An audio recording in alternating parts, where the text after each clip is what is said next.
It's time to sip that coffee, get your mind right, and vibe with the queen herself. We're dishing out hot topics, wellness tips of the day, and things that make you go, Let's get this palace party started.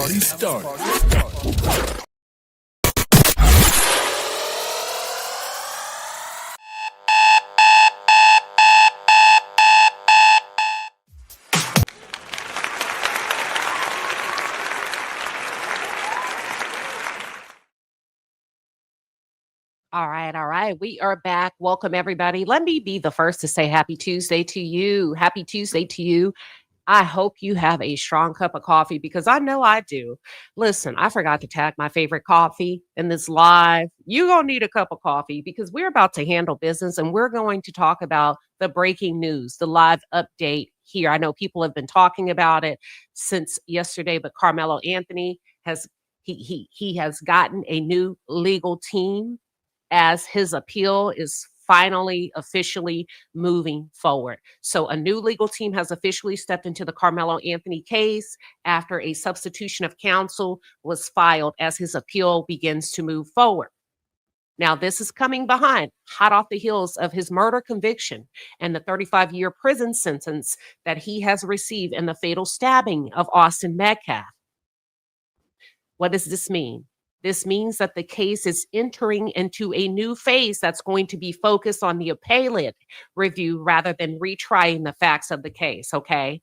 Because some of you, I hate to speak as and offend anybody, but I just want to make sure that we lay down, we kind of review this from a high level and lay down some of the facts and the foundational components so that you're able to follow along, because I am going to drop the link and open up the lines for you all to call to share your opinion, not on the case, but on the appeal process and what that means to you, what you hope happened, some of the things that you're concerned about, some of the things you agree with or don't disagree with, okay?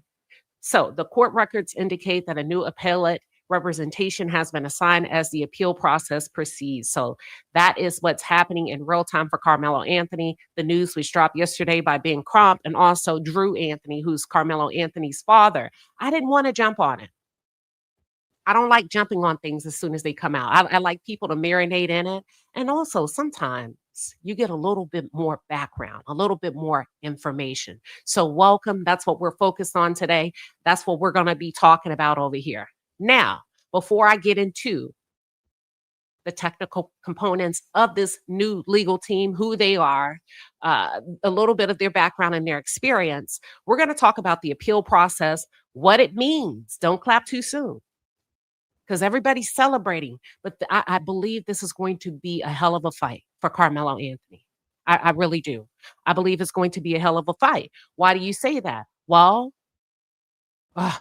okay. I kind of feel like I'm getting ahead of myself, and I don't want to get ahead of myself.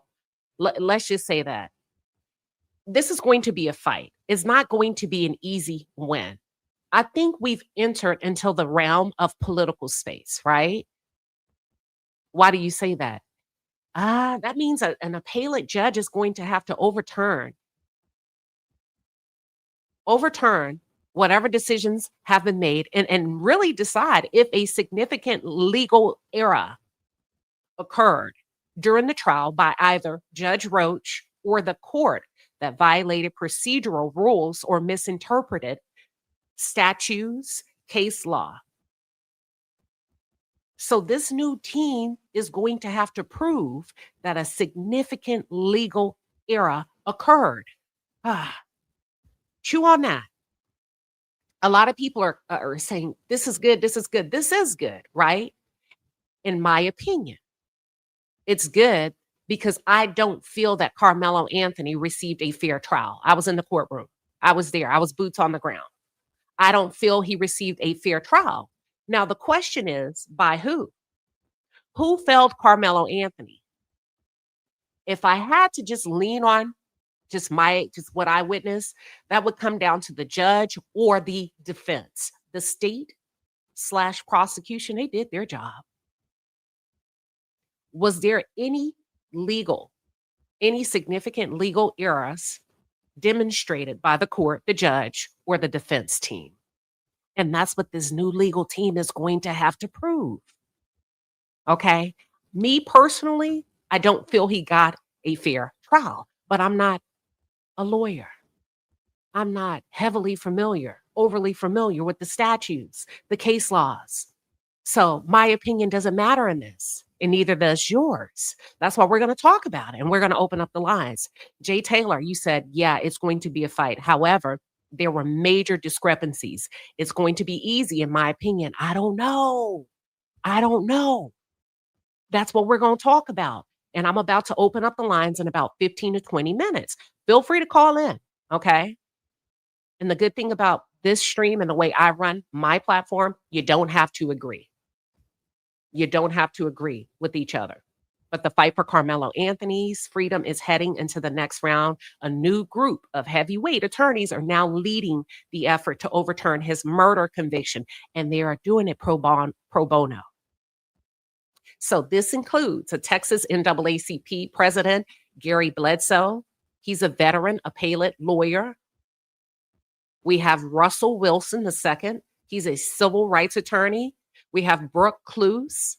She announced Monday that she will also be joining Karmelo Anthony's case. She's going to conduct an independent review of the trial record, all of them, while pursuing all available avenues of appeal. Okay. So that's what we're looking at in real time. Now, when we think about, there's a lot of steps, y'all. Okay, when we think about, give me 1 second.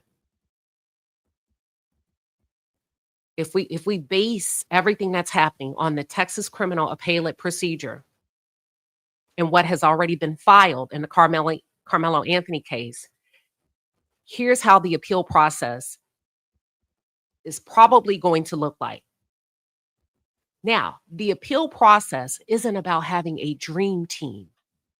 The appeal process is going to focus on whether legal errors occurred during the trial, not whether the appellate judges believe the defendant is guilty or innocent. And Jay Taylor, that's why I said this is going to be tough.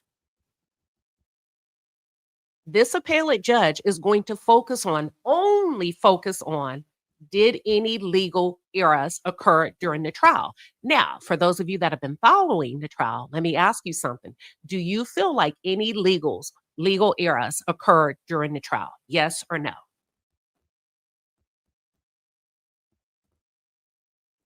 This is where you have to stick to the law, not feelings, not emotions, not the victim, not the defendant, not Jeff Metcalf, not Drew Anthony, not black, not white, not politics. None of that crap matters. This is going to come down to the letter of the law. And that's why I had to jump in, right? I was like, listen, I've covered this case from top to bottom, in and out, up and down, back to front. But I want to come in to tell you this comes down to the letter of the law. Do you believe that the dream team will be able to show that a legal error occurred? Rich Block said today is a new day. Luke 6:23, family is June. Hey, listen, thank you for tuning in. That's their job. The first step has already been completed. That's a notice of appeal having to be filed. That was already completed. This has already happened, okay? The first step, number one, you have to file a notice of appeal. That's where you're notifying the court, listen, we intend to appeal. And it has to be filed generally between 30 days after sentencing in the state of Texas. Now, step number 2 is substitution of counsel. And this is where we are today. This is where trial attorneys begin stepping aside while appellate attorneys take over. So Mike Howard, Toby Shook, or trial attorneys, they're stepping to the side. And the appellate attorneys are taking over. Why? Because appeals are a specialized area of law, similar to medicine. You have heart surgeons, you have orthopedic surgeons. You get what I'm saying? You have ophthalmologists. So this is a special entity of law. This is not for a trial attorney to take on. An appellate lawyer is typically looking for constitutional errors, evidentiary mistakes, jury instruction issues, improper rulings, preserved objections. Preserved objections. This is the part where we have to say, what did the defense team object to? Now, me sitting in the courtroom, not much. Not much. And I think this is where some of the hoopla comes in, where people are saying or feel as if Mike Howard failed Karmelo Anthony as a client because he really didn't object to much in the courtroom. So the only thing that the appellate lawyer could really push back on are the objections made by the defense, not the ones that they did not object to. Now, here's the thing. This is going to be a long process because unlike trial lawyers, the appellate lawyers, they have to spend months and months reviewing transcripts instead of interviewing witnesses. It's a technical strategy, almost like technical reading. The third thing is the clerk's record is going to be prepared. This is where the district clerk assembles every document filed during the case, including the indictment, motions, orders, jury charge, verdict, sentencing documents, exhibits admitted into evidence. It's almost like a paper trail. So the clerk is going to have to do all of this, right? And there's actually a person that does it. I don't know how state court works, but I know in federal court, there's a person that's assigned to this, right? To this caseload that includes all of this. And they go through and they check off to make sure everything is included. That's the third step. We're not there yet. The fourth step is where the court reporter's record. This is one of the biggest parts, right? The court reporter prepares thousands of pages containing every witness, every objection, every sidebar, every bench conference that was recorded, opening statements and closing statements.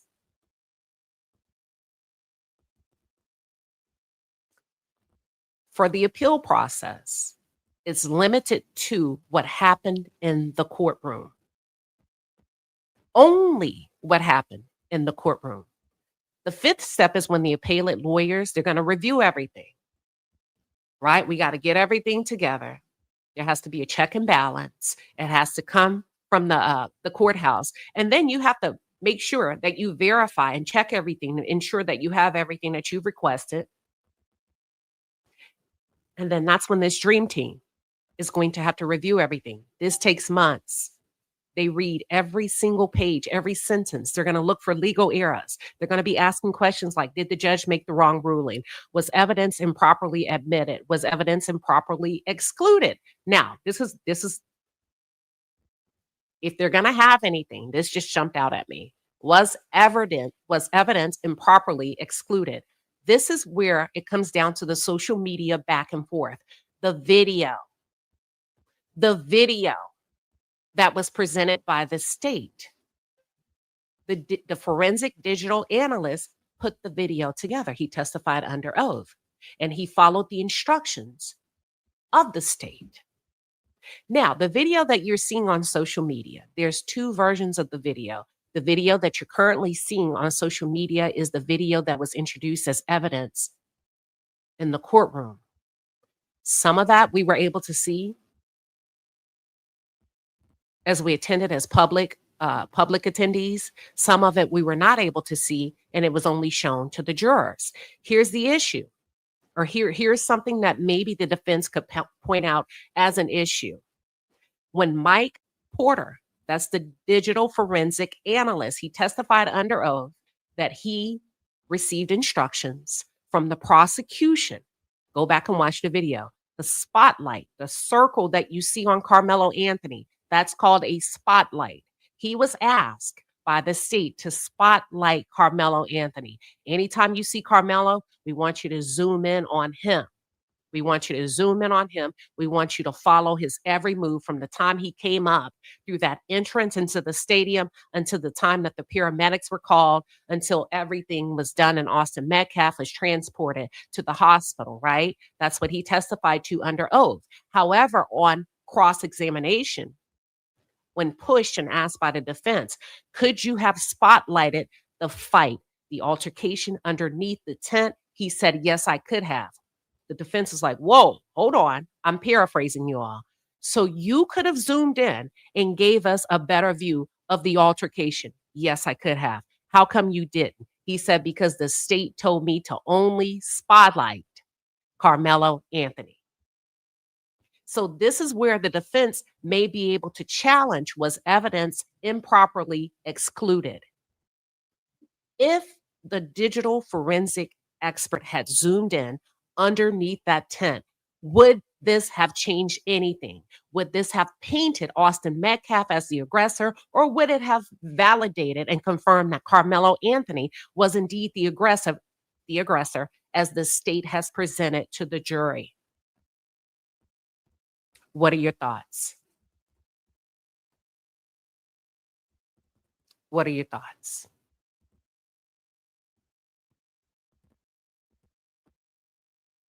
Okay. If we go to the next question, that are questions that are normally asked by appellate trial lawyers, were constitutional rights violated? Were there any constitutional rights violated on the behalf of Karmelo Anthony? Some of you are arguing he's guaranteed a fair trial by his peers. And many people are saying, listen, his peers would have to be, I mean, you mean to tell me we don't have no Black folks on the jury?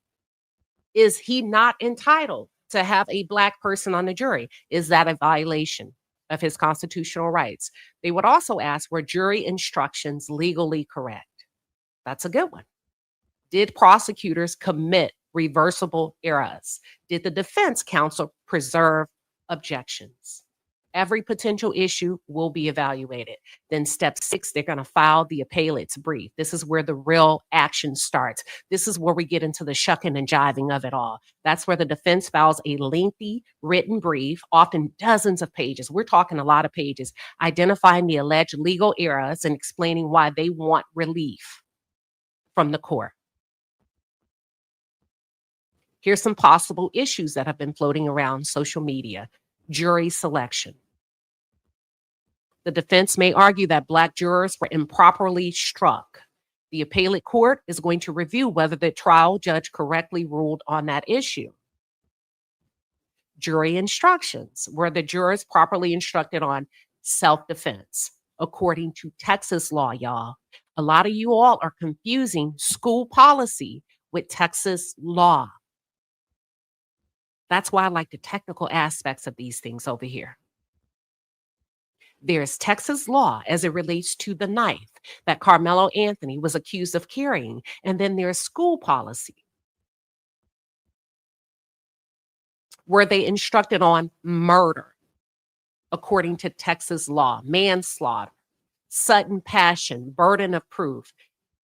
An incorrect instruction can sometimes require reversal of the decision that was made, okay?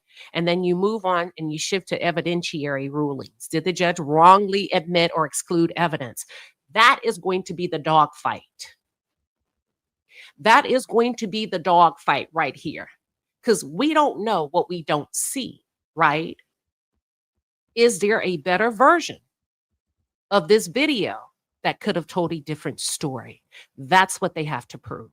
And did the judge intentionally exclude that evidence? Is there a reason why constituents from Collin County are saying, listen, I signed up, I went down to Frisco Independent School District, and I saw a completely different version of this video. I saw Austin Metcalf snatch Karmelo Anthony back into the tent as he attempted to run away. I saw him put him in a headlock. You have different accounts of what constituents of Collin County are saying that they saw for the ones that were allowed to review the video.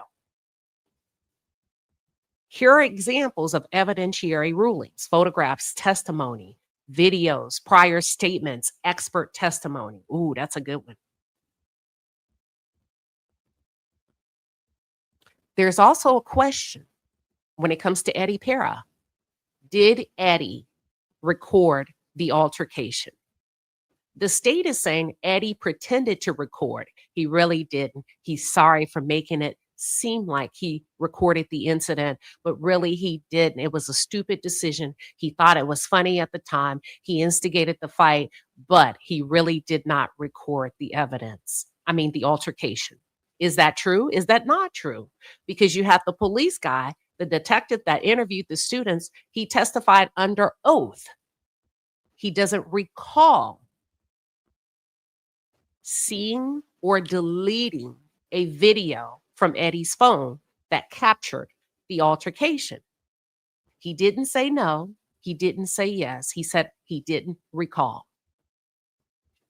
And then we come down to the sufficiency of the evidence. The defense may argue, even viewing the evidence favorably to the prosecution, no rational jury could have found guilt beyond a reasonable doubt.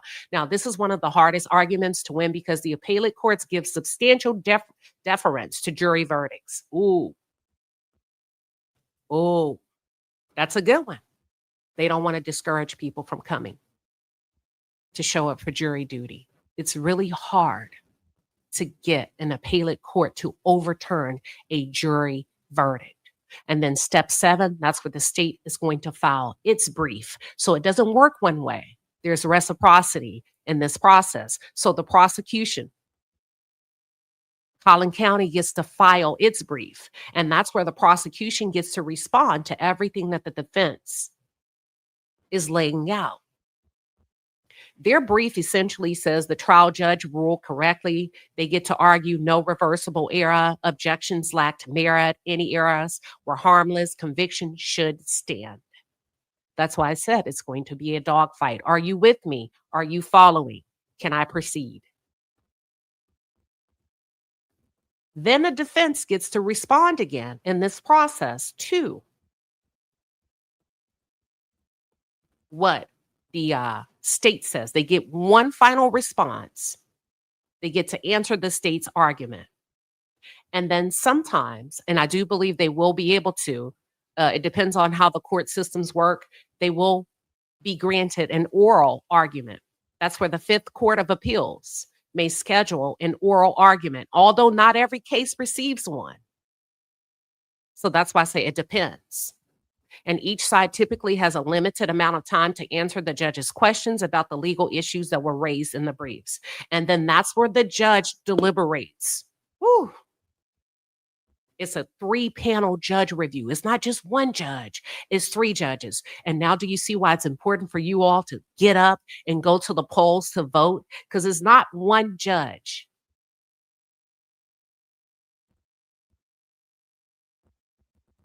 It's going to be a panel of judges, and they're going to sit down. They're going to review the briefs, the transcripts, the exhibits, applicable laws. And if they allow them to have oral arguments, they're going to review those. No witnesses will be brought in during this process. No new evidence gets to come in. This is a technical fight. Do you think these attorneys on this thumbnail will be able to rise to the occasion for the technicality of it all? And after the panel of judges review everything from the briefs, the exhibits, applicable laws, then the opinion is issued. Here's the thing. It's not white and black. It's not going to be a yes or a no. There's several outcomes that are possible. Option 1, this is the most common. Brace yourself. This is where the panel of judges, they confirm or affirm the conviction. The conviction will not be overturned. Everything remains the same. The sentence will stand. Number 2, they reverse and remand. That's where they send the case back for a new trial. This only happens if the court finds that a reversible legal error likely affected the outcome. Legal error. What is a legal error? I told y'all earlier. Jury instructions, jury selection, evidentiary rulings, sufficiency of the evidence. Then, the third outcome could be modified judgment. Sometimes the only sentence or another limited aspect of the judgment is changed. That means they can lessen the amount of time that Karmelo has to serve in prison. That's it, y'all. Either the conviction will stand, it will be reversed and remanded, and he'll receive a new trial, a fair trial, or they're going to modify the judgment. Modify the judgment, or an acquittal can be rendered. This is rare. I mean, this is like a unicorn, right? This generally occurs only if the evidence is legally insufficient to support the conviction. Woo! If either side loses in the Fifth Court of Appeals, they can ask a higher criminal court in Texas. That's the Texas Court of Criminal Appeals to review the case again. So this is not an overnight win. They're gearing up for a long fight. Here's the thing. If either side loses in the Fifth Court of Appeals, it's pretty much final because most petitions are denied. They stop it right there. It dies there. If the direct appeal is unsuccessful for Karmelo Anthony, he could later pursue post-conviction habeas relief. What does that mean? Years later, though, he would have to wait years. And these proceedings, they're separate from direct appeal. They can raise certain constitutional claims such as ineffective assistance of counsel or newly discovered evidence subject to Texas law, okay? And although every case is different, we're looking at about, I'm going to say minimum a year. This commonly takes about 12 to 24 months, depending on how quick the record is prepared, when briefing is completed, and the appellate court is able to issue its decision made or reached by the panel of judges, okay? So for those of you that are asking, is there going to be another trial? Not automatically, not necessarily. A new trial occurs only if an appellate court determines that a significant legal error requires one. You cannot live in your feelings. You cannot live in your racism, your hate, your dislike of Black people, your dislike of white people. You have to zone in on significant legal errors. That's it. That's all. I'm telling y'all, I see some of y'all said, listen, I don't believe it. I'm just telling you what the law is. Can they introduce new evidence? No, they can't. Not in this process. Direct appeals are decided using the record created during the original trial. Can a witness testify again? Not during the appeal process. Does a new lawyer mean that the conviction is in trouble? Nope, not necessarily. This is just routine. This is routine in serious criminal cases for specialized appellate counsel to handle the appeal after the trial ends. It's almost like they're not really going to trial like we witnessed in the Karmelo Anthony trial. These are technical lawyers that specialize in knowing the law from a different aspect. Think of them as surgeons in the legal field, okay? But this team is not an indication of how the appeal will ultimately be decided, all right? Now, let's get into the team real quick, and then we're going to open up the lines. But let me say this. Let me say this. And typically, maybe I should. Let me think. Give me a couple of seconds to think if I want to say what I think I want to say. Yeah, I want to say it. I want to say it. Let me take a sip of my coffee really quick. And you know what? I encourage you to do the same. Give me a second. You said, so his confession should be thrown out. Nothing's going to be thrown out. They only focus. So here's the thing. Like I said before, I try to run through it really quick. The appellate court is going to focus on everything that was introduced in the courtroom. If the confession was mentioned and laid out by the state in the courtroom, the appellate judge is going to consider that. I know I'm not a lawyer. I said, didn't I say I'm not a lawyer? I thought I said that. You're not a lawyer. I know that. I started off, I'm not a lawyer. All right, y'all, chill out. Bronze, let me stay out the comments. Cause see, let me stay out the comments and stay focused. And then I'll come back and shuck and jive with y'all a little bit later. God don't need to show me nothing, sweetheart. I can't wait till God shows you, sweetheart. I'm at home having a cup of coffee. Let me put this on the screen. See, I should have stayed out the freaking comments because here I go. Listen, ma'am.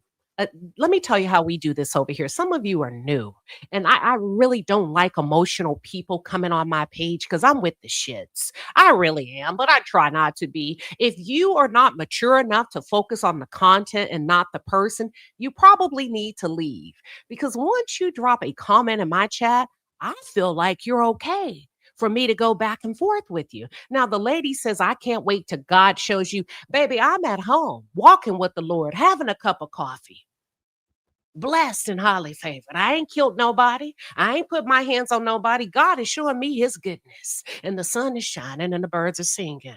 That's it. That's it.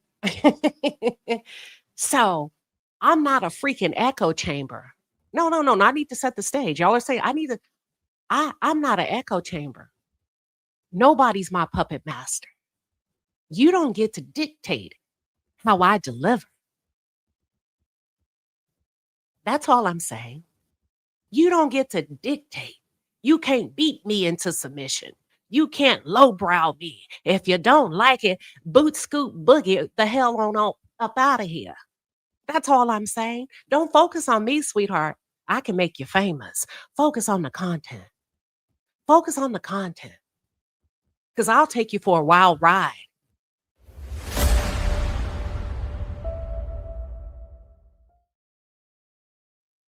Oh, yeah. All right. So this is what we're going to do. We're going to introduce the team really quickly. I'm just going to give you a high level overview of what they do in their background. And then we're about to open up the lines for those of you that are waiting. Thank you for waiting to call in. Now, if you're at work, you better find you a place in the stairwell so you can go and call in and speak your opinion. Or you can use the super chat feature to call in, okay? If you're not able to push away from your desk. Let's take a quick look at the lawyers, their backgrounds, and then we're going to open up the lines. Now, remember, we got highly opinionated people that like to come over here with us. And as long as you don't break the rules, you can say whatever the hell you want to say, okay? It don't matter if you're white, you're black, you're a man or a woman. We're pretty well-rounded over here. All right. So this is the dream team right here. Let me see. Let me know when you can see my screen.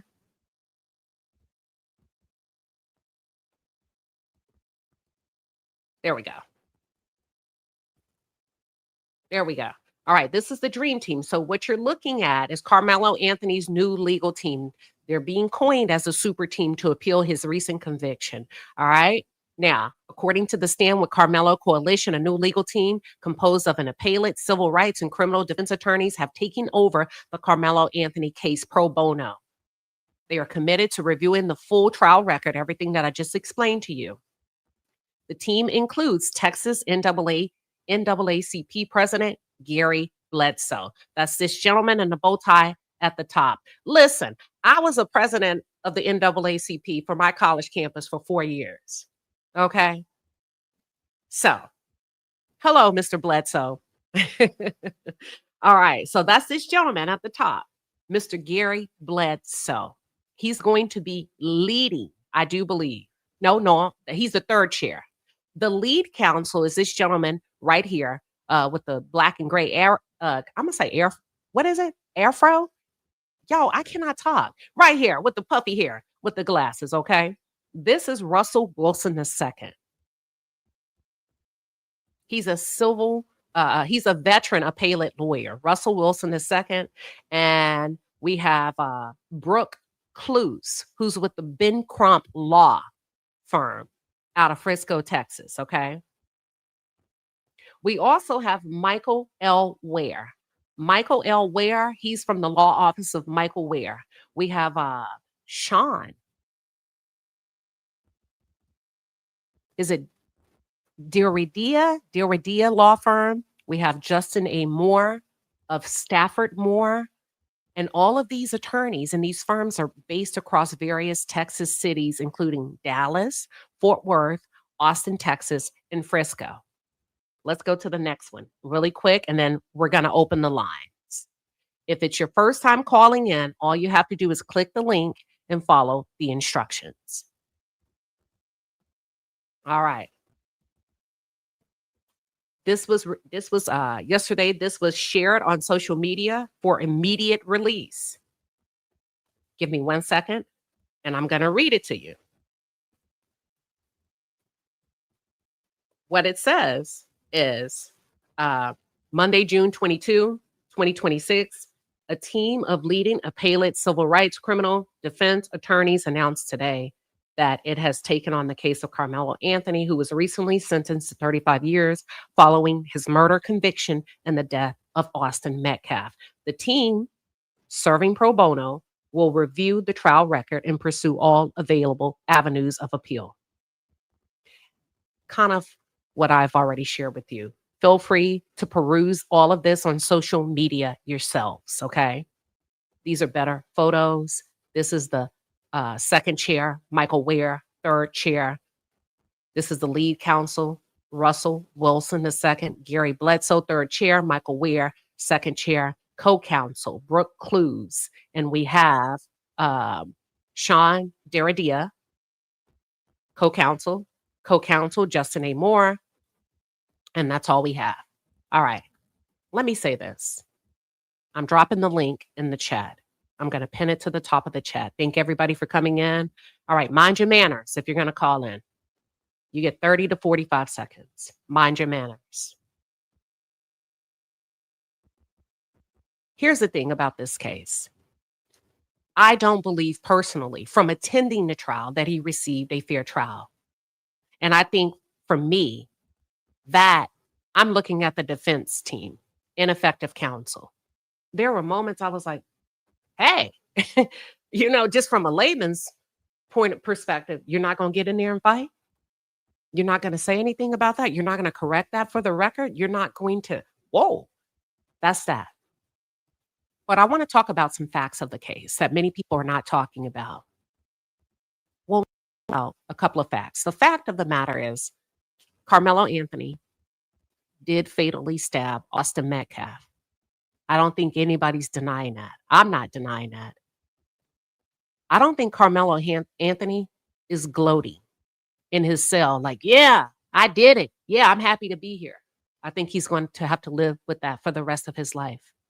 Okay, period. That's something his mother can't take away.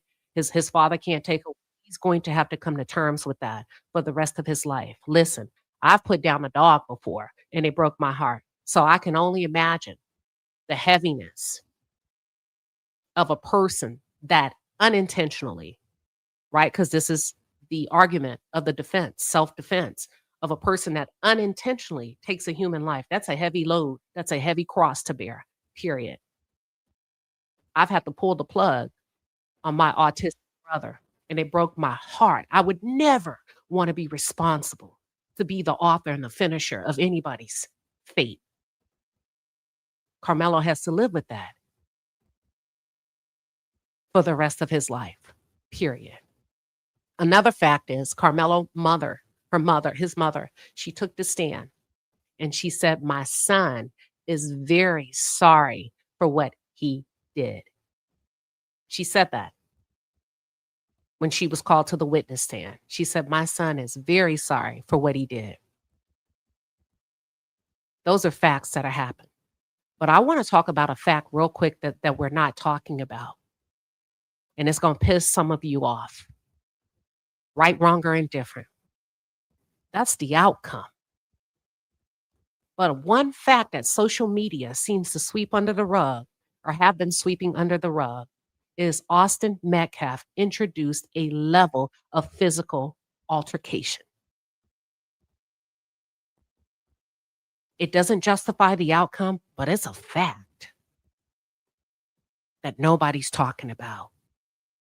It's a fact that it happened. Now, we may argue on the extent, the level of force, but it happened. Austin Metcalf escalated. Karmelo Anthony escalated. And in order to talk about this thing, you got to talk about all of it. That's it. That's all. Let me go to my first caller. Y'all got 30 to 45 seconds. When you hear this sound, your time is up. When you hear this sound. All right. Welcome, Cynthia. Welcome to today's conversation. What are your thoughts? Hi, Queen. Hi, Palace. Queen, thank you so much for your commentary on this matter. I do agree with all your sentiments. Carmelo did not receive a fair trial. We know it. The whole world knows it. I do feel in my hearts of hearts that his previous counsel, I think they should be held accountable. I think they should be reported to the law board. And what kind of, how do I say it? What kind of scares me a little bit is the legal errors that you're talking about. And I do believe that there was some legal errors in this trial. And I'm praying for a win for Carmelo Anthony. I am. And thanks for everything, Queen. Absolutely. Thank you. And keep in mind, not just legal errors. When we're talking about the appellate process, it has to be significant. That's the key word. Mhm. That's why I love hosting conversations over here because we're going to give it to you whether you like it or not. It has Of to be a course. significant legal error. But thanks for calling in. No problem, Queen. Thank you. You're very welcome. All right. We're going to go to the next caller, the Estate Noir. Welcome. Hey, friend, how are you? I'll keep this really brief. Let's address something that I don't think anyone has talked about. With this case, I feel like it's a reactive knee jerk movement. We have to start being proactive. You have to come in and because we know how the system is set up, we know what the advantages are for certain people and what the disadvantages are for other people. So don't be reactive and come up with a dream team. Where was the dream team? Where was the outrage in the beginning? So he could have had a dream team up front, and then we wouldn't have to go through significant technicalities to prove something because we already, prepared ourselves in the beginning. So let's take on the mindset of proactive versus reactive. And I said what I said. All right. That's the Estate Noir. Listen, she said it. I didn't. Welcome, OG Patrice. What are your thoughts on today's conversation? Hey, Queen, can you hear me okay? You good to go? Awesome. Thank you for this correspondence, and you're doing a very great job on this case. I have a very important question I want to ask you because you were there in the courts.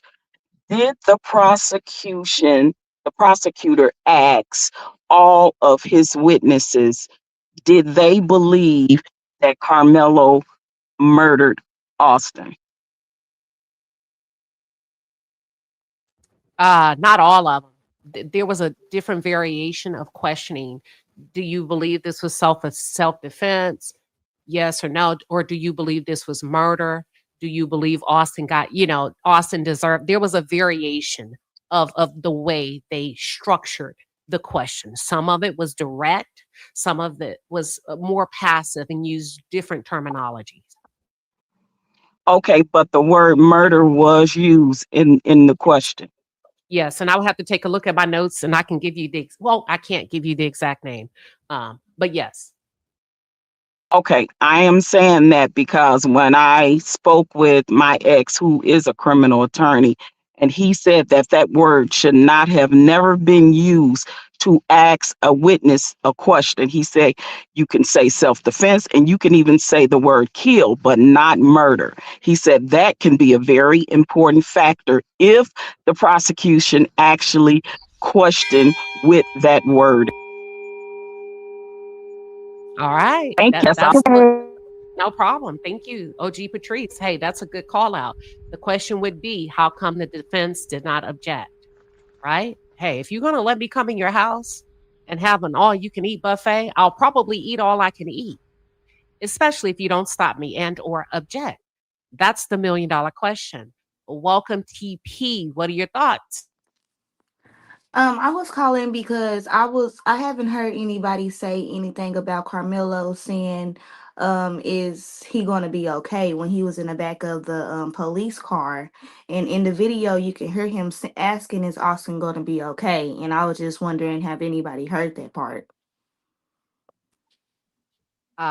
Give me He would, and then the police was saying the I officer covered said it over something like he here. don't know. I covered it over here. I covered everything, almost everything that was happening in the courtroom Mhm. from the side of the prosecution and the defense. And I said that. I even said, he said, "Hey, nice weather, huh?" All of that. But I did Right. cover in detail that he did, that one of the coaches testified.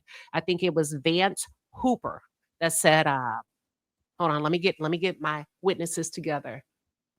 Yeah, I covered it over here. We covered it over here. But listen, here's the thing. People cover what they want to, and they have the freedom and the Mhm. flexibility to. Some people go with the narrative and they will never share with you what's happening on both sides, but we did cover it. Okay, yeah, I was just making sure because I haven't heard anybody else say that, so I just was making sure. Thank you. You're welcome. Thank you. All right, we're going to go to the next caller. Give me 1 second, y'all. Let's see. Let's see. We have, okay, here we go. Prom King of Neil. So thank you for the $5 super chat. Continued support for the Queen for unbiased journalism. Hey, it's my pleasure. It's my pleasure. Let's go to Sassy Libra. She's praying for a fair decision. Go Dream Team. All right. Talking True Crime. Thank you for the $5 super sticker. We appreciate you. Let's go to Shirley. Welcome, Hi. Shirley. Hi. Good afternoon, Queen Sheba. My thoughts are this. We as African American deal with this on a daily basis, whether it be at work or in the community. But in this case, based on the evidence that I saw regarding the release tapes and all of that, I feel that the decision that they made was unfair because they were basing it on an edited video and all of the facts were not disclosed. I think had everything been disclosed that was true, I think it would have been a different outcome. And that's all I have to say. All right. Thank you for calling in. That is fair. We're gonna go to the registered nurse walks. Oh, she just hung up. We're gonna go to the next one. Cheryl Hopkins. Welcome. Thank you so much. I wanted to say that, first of all, I do not believe that these people that was over Carmelo Anthony's case were operating professionally. Had it been the other way around, it would have been a different outcome. And due to the fact all of the evidence was not there, we was told it was a multi tool, it was not a knife. We didn't see that, and you were in the courtroom, and they showed a knife and said that that was not what he used. So therefore they didn't show the evidence that states this is what he used. So they hid a lot of evidence from the public.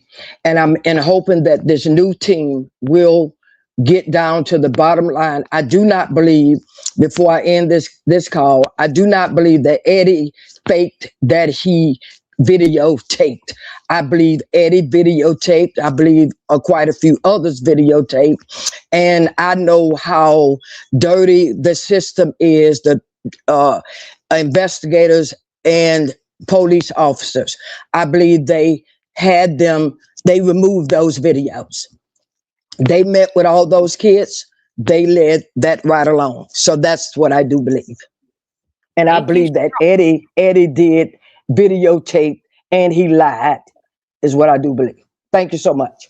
All right. That's Cheryl Hopkins. Man, that's been a number one debate on social media. Here's the thing that I learned when I went to New York for 6 weeks, 4.5, whatever, to cover the Sean Combs trial. Man, there's no such thing as deleting. So let me say this, Eddie, if you deleted that video, it doesn't matter who helped you. If what you have said and testified to under oath, there's no such thing as deleting you all. They will go to a cloud. They will get an independent digital forensic analyst to piece it together.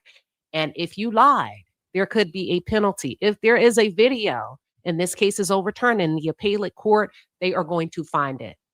Vonda, welcome. Vonda, what are your thoughts? Hi. So I want to my perspective. What I want to talk about is about the legal team. How the legal team didn't do justice to him.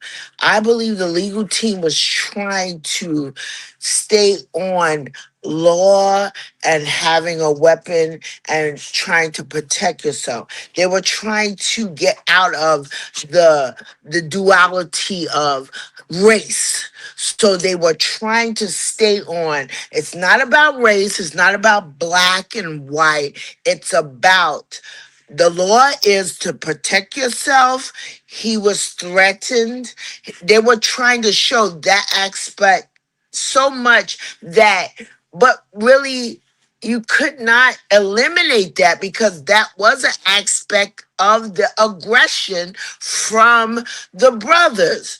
So I do understand that because they didn't want to make it a race thing. And that's okay. But when it is a race thing, you have to identify that this little boy came in under the rain and everybody else was not of his color. So that was an aspect of why the aggression was get from under here. And then not even that, all these kids coming at him, and that's a lie that nobody take that. The first thing kids pull out when the argument is to show who's arguing with who. So that's a lie that nobody has a tape of that on their phone.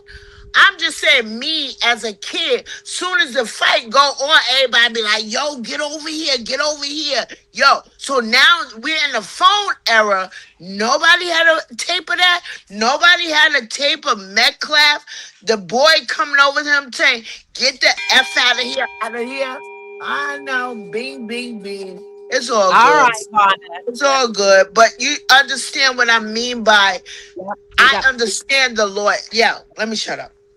Okay, thank you for calling, Vonda. That's a good point. Vonda said we live in a day and age of technology. She does not believe that Eddie pretended to record the fight. We're going to go to the next caller, Kay Moore. Kay Moore, welcome. Hey, Queen, how are you today? Good, good. What you got?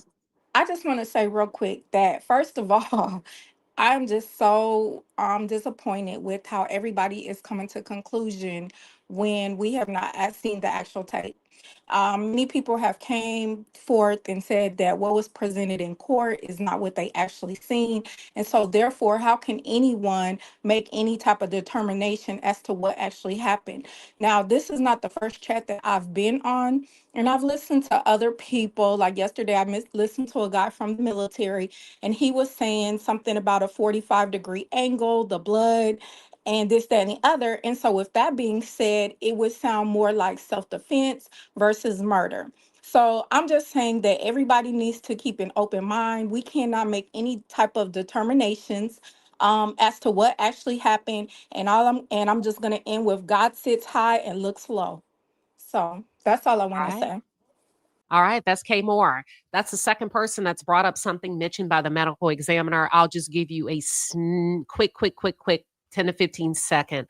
Um, she didn't testify about the angle. What she said was it was an angle that was not specifically vertical and or horizontal and or horizontal. She testified that the penetration wound was 2.5 inches in length and the knife was 3.5 inches in length, and that the vascular access lines present, the stab wound, the external stab wound to the chest, on the left side, it perforated the pericardial sac, the heart. It penetrated the right ventricle of the heart. So what does that mean? She said basically the reason Austin had his wound was classified as gaping is because there was a breakage in the lining of the fiber tissue that causes stress and tension of the skin. And when that happens with the stab wound, it's pulled apart, and which is why the kids and the teachers and the coaches were able to see the gaping wound. Okay. So the knife went through the heart wall, but she did not give a specific degree of measurement regarding the angle. She said it was an awkward angle. That's on the record. Now, let me tell you off the record what I have been told by a very reliable source. What I've been told is that Karmelo did communicate to his defense team that when he stabbed Austin Metcalf, Austin had him in a headlock. And that's why that could explain the angle of the wound, because he wasn't He was in a headlock. That's off record. Let me go to Q Film Media. Welcome. What are your thoughts? I think that everyone is paying so much attention to the ineffective counseling, which I agree with, but there's also ineffective investigation of this actual crime, because like from what I've seen, the evidence is not evidence. I haven't seen anything that proved to me without a reasonable doubt that Karmelo did anything other than get jumped and probably through a lick or two, through a punch or two. But this case wasn't properly investigated. They didn't have any witness experts to even help prolong, because if you got a bad video, and even what they consider to be an admission was not an admission. It was an admission to what? What was it an admission to? And then is it to say that maybe Karmelo may have thought that he did something that he actually didn't do? But I never heard a true admission to anything. And then, we'll never know that without, we won't know without the expert witnesses like the forensics, autopsy, and different things of that nature, because it could be indeed that Karmelo actually did not cause the unalivement of Austin. And that's all I have to say. All right. Well, thank you for Thank you for calling in Q Film Media. We're going to go to RN Walks. Welcome. What are your thoughts today? RN Walks. All right. We're going to go. Look, we're moving right on along. Y'all, I'm pretty quick up here. So make sure when you click on, be ready to go. Sharonda Thompson, what are your thoughts? Good morning. Oh, hey, good morning. Let me turn this off. My thoughts are, first of all, when I saw that video, what I actually envisioned was he was so fast, and that was just a audition for all scouts to see. He's super talented, but I do believe he's going through this for a reason. And what's done is done. It's already in motion. But to me, you have to have a takeaway from this. And the takeaway is you have to be responsible when you're being a role model to your kids. And I say that to say this. My son he's married. He's been married. He has 5 kids, but he does have a outside child. And the guilt rides with me, because you know what happened, Queen Sheba? He witnessed me dealing with a married man. I wasn't trying to break up a home, but he witnessed me doing that. And to have that happen within their marriage, it just, I just didn't want to be the reason why it happened. So you have to make sure you are an example to your kids. And the last thing I want to say before you ring the bell, as a woman, as a parent, I'm pretty sure everybody has labored pains over this Karmelo Anthony thing. And I'm getting big, and then I'm getting small, then I'm sleeping, I'm not sleeping, I'm mad. It's an emotional thing, but bye. See you later, All Queen. right, bye. That was Sharonda. Thank you for sharing, Sharonda. So look, real quick, somebody dropped a comment. Let me say it again. I want to be, and I was able to grab my notes really quick. You're talking about the angle. You said, where's the autopsy? Where's the blood? And which angle was he stabbed? According to the medical examiner, the wound did not enter the body horizontal or vertically. It entered the body at a slight angle. She was not able to testify how much force. Oh, no, I take that back. She was cross-examined by the defense. The question presented to the medical examiner was, do you know how much force? Yes. Do you have a way to measure this type of force? No. Can you tell the jury the amount of force? She said, no. They said, could it be that a sharper blade is easier to penetrate? Could it be sometimes, basically what he was asking her, depending on the knife, depending on the sharpness of a knife, would it be easier to penetrate the skin? She said yes. And I won't get too much into that. Y'all can go read the records, okay? Oh, she bad. Welcome. What are your thoughts today? Hi.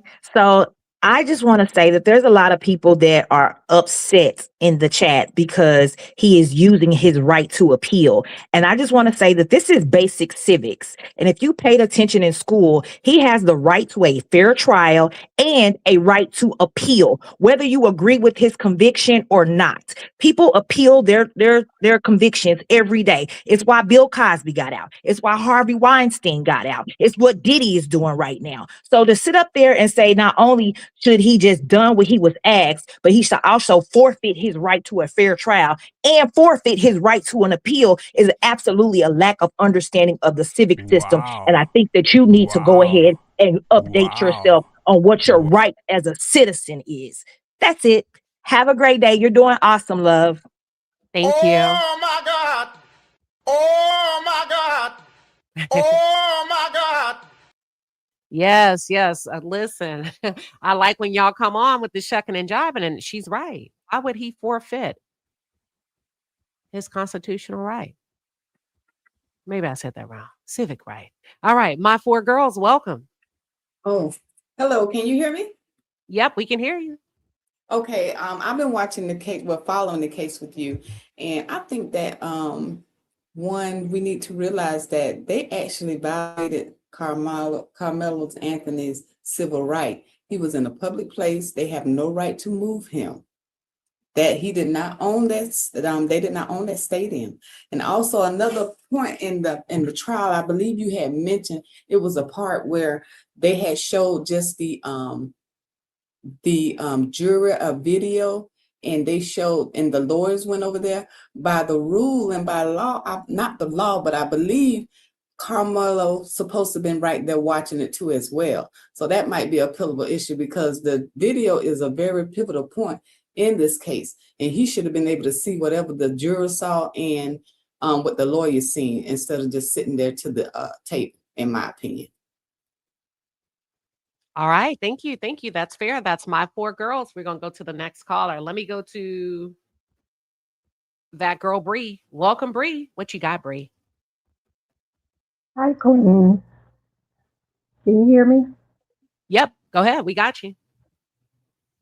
Okay, I saw another video that's been floating around on the internet where as Carmelo was running down the stairs, I guess to get away from the altercation, there was a young boy that was um, running towards a trash can, and he grabbed something out of his back pocket and threw it into the trash can.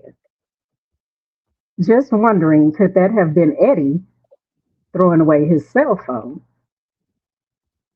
I don't think he threw away his cell That's phone it. because there was a detective that testified that he went through the cell phone. Oh, okay, okay, okay. All right, that's all I wanted. All right, no problem. Thank you for calling in. That's that girl, Bree. Let me go to Mimi. Mimi, give me 1 second. I accidentally kicked you out the studio. I see you came back. I appreciate your patience. Let's go. Oh, hold on. Mimi, welcome. What are your thoughts? Hey, can you hear me? Yep. I just wanted to ask a question, Queen. My question was, I've been going through everything with you, and I just wanted to get your opinion on the fact that you said that the defense asked about the video, and the video was altered. I think maybe he said like a week or 2 weeks prior to Uh-huh. the court date. Is that normal? And will Carmelo Anthony and everybody have time to review and do everything with that video if he didn't edit it or do it until like 2 weeks before the trial? Hold on, let me get it. I'm technical. Let me hold on. I know what you're talking about when the defense cross-examined the digital forensic I'm sorry, expert. I can't hear you. Okay. So what's your question again? What's your exact question? Okay, I'm gonna take her off. So I think what she's asking for me to walk you all through um when Mike, not Mike, I'm sorry, when Mike Porter, the digital forensic expert, took the stand. He was on direct by the state. He kind of gave a little bit of background of how pixels work, what we could expect to see in a video based on what he was able to capture, why he zoomed in, how that will sometimes distort the video, right? Based on the commands that you give to the pixels. So here we go. I think I have it. I hope I did. So when he was cross-examined by the defense, I told you they asked him, how come he didn't zoom in on the fight underneath the tent? First of all, they said, did you have the capability? Could you have zoomed in? Yes, I could have. How come you didn't? Because I was asked to only highlight Karmelo Anthony. Actually, he said spotlight. And then the defense said, I'm looking for my exact notes because some of y'all, oh, here we go. I got it. Give me 1 second. Hold on. I found it, the exact words. He said, would you classify the movement underneath the tent as violent, as a violent shove, being you saw it from far away? He said, no, I would not classify the movement underneath the tent as violent. He said, what would you classify it as? He said, I would classify it as movement. The defense says, so you captured Karmelo Anthony leaving? Yes. What term did you use when you explained focusing on Karmelo Anthony? He said, spotlight. He said, did you use the spotlight for under the tent? No. Could you have used the spotlight? Yes. To show us a better version of what happened? Yes. How come you didn't? He said, I was asked to spotlight only Karmelo Anthony. Then he went on, the defense said, when did you make this video?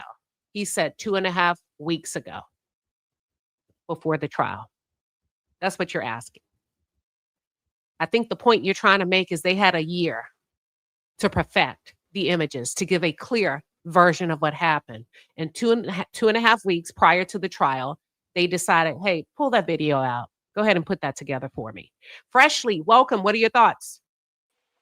Hey, Queen. I just want to say, I think I keep saying, a lot of people say, why didn't he come on the stand?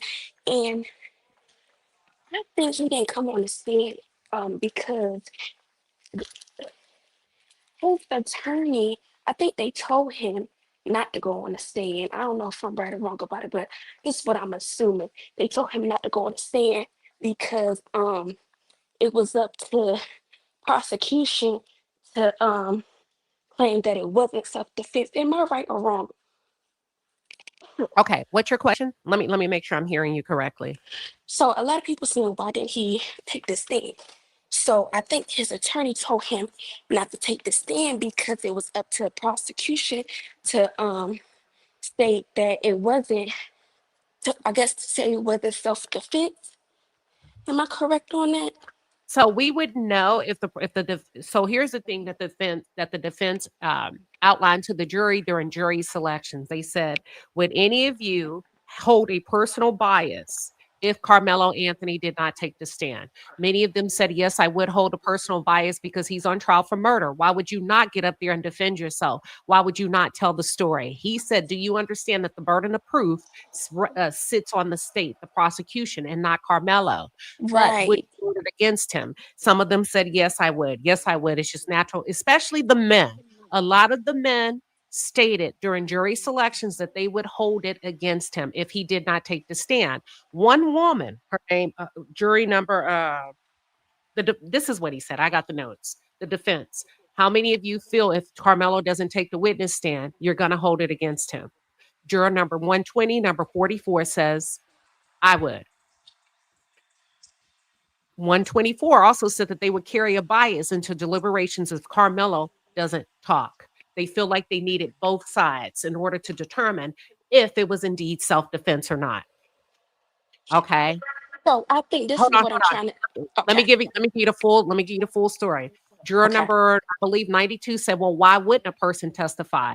That's when the defense explains you don't need to. Carmelo doesn't have to. Mm-hmm. Okay. There's a lot Exactly. of reasons why a person probably would not testify. Some are not as eloquent in presenting themselves as others. Some are shy. Some are not as educated. He gave a lot of reasons. Okay. So a female juror said, will you guys be able to tell us if you recommended that your client doesn't testify, will we know that? He said, unfortunately, we won't be able to tell you that. That's why we ask you to not go into the deliberation room and assume. Does that help? Yes, so I'm coming up here to say because I keep seeing like I'm on a lot of different platforms, and I think a lot of people not understanding it wasn't up to him to testify. If his attorney is telling him he No, it's up doesn't to him need at the end. It is. They said, but at the end of the day, it's up to the defendant. He gets to so make we the don't final choice. so we don't know if he wanted to or not. We don't know. And that's why the specific thing was you cannot take a bias into the deliberation room. You cannot assume, you cannot make up a story. I hope that helps. Okay, thank you. You're very welcome. All right, let me go to Ashley. Ashley, welcome. What are your thoughts, Ashley?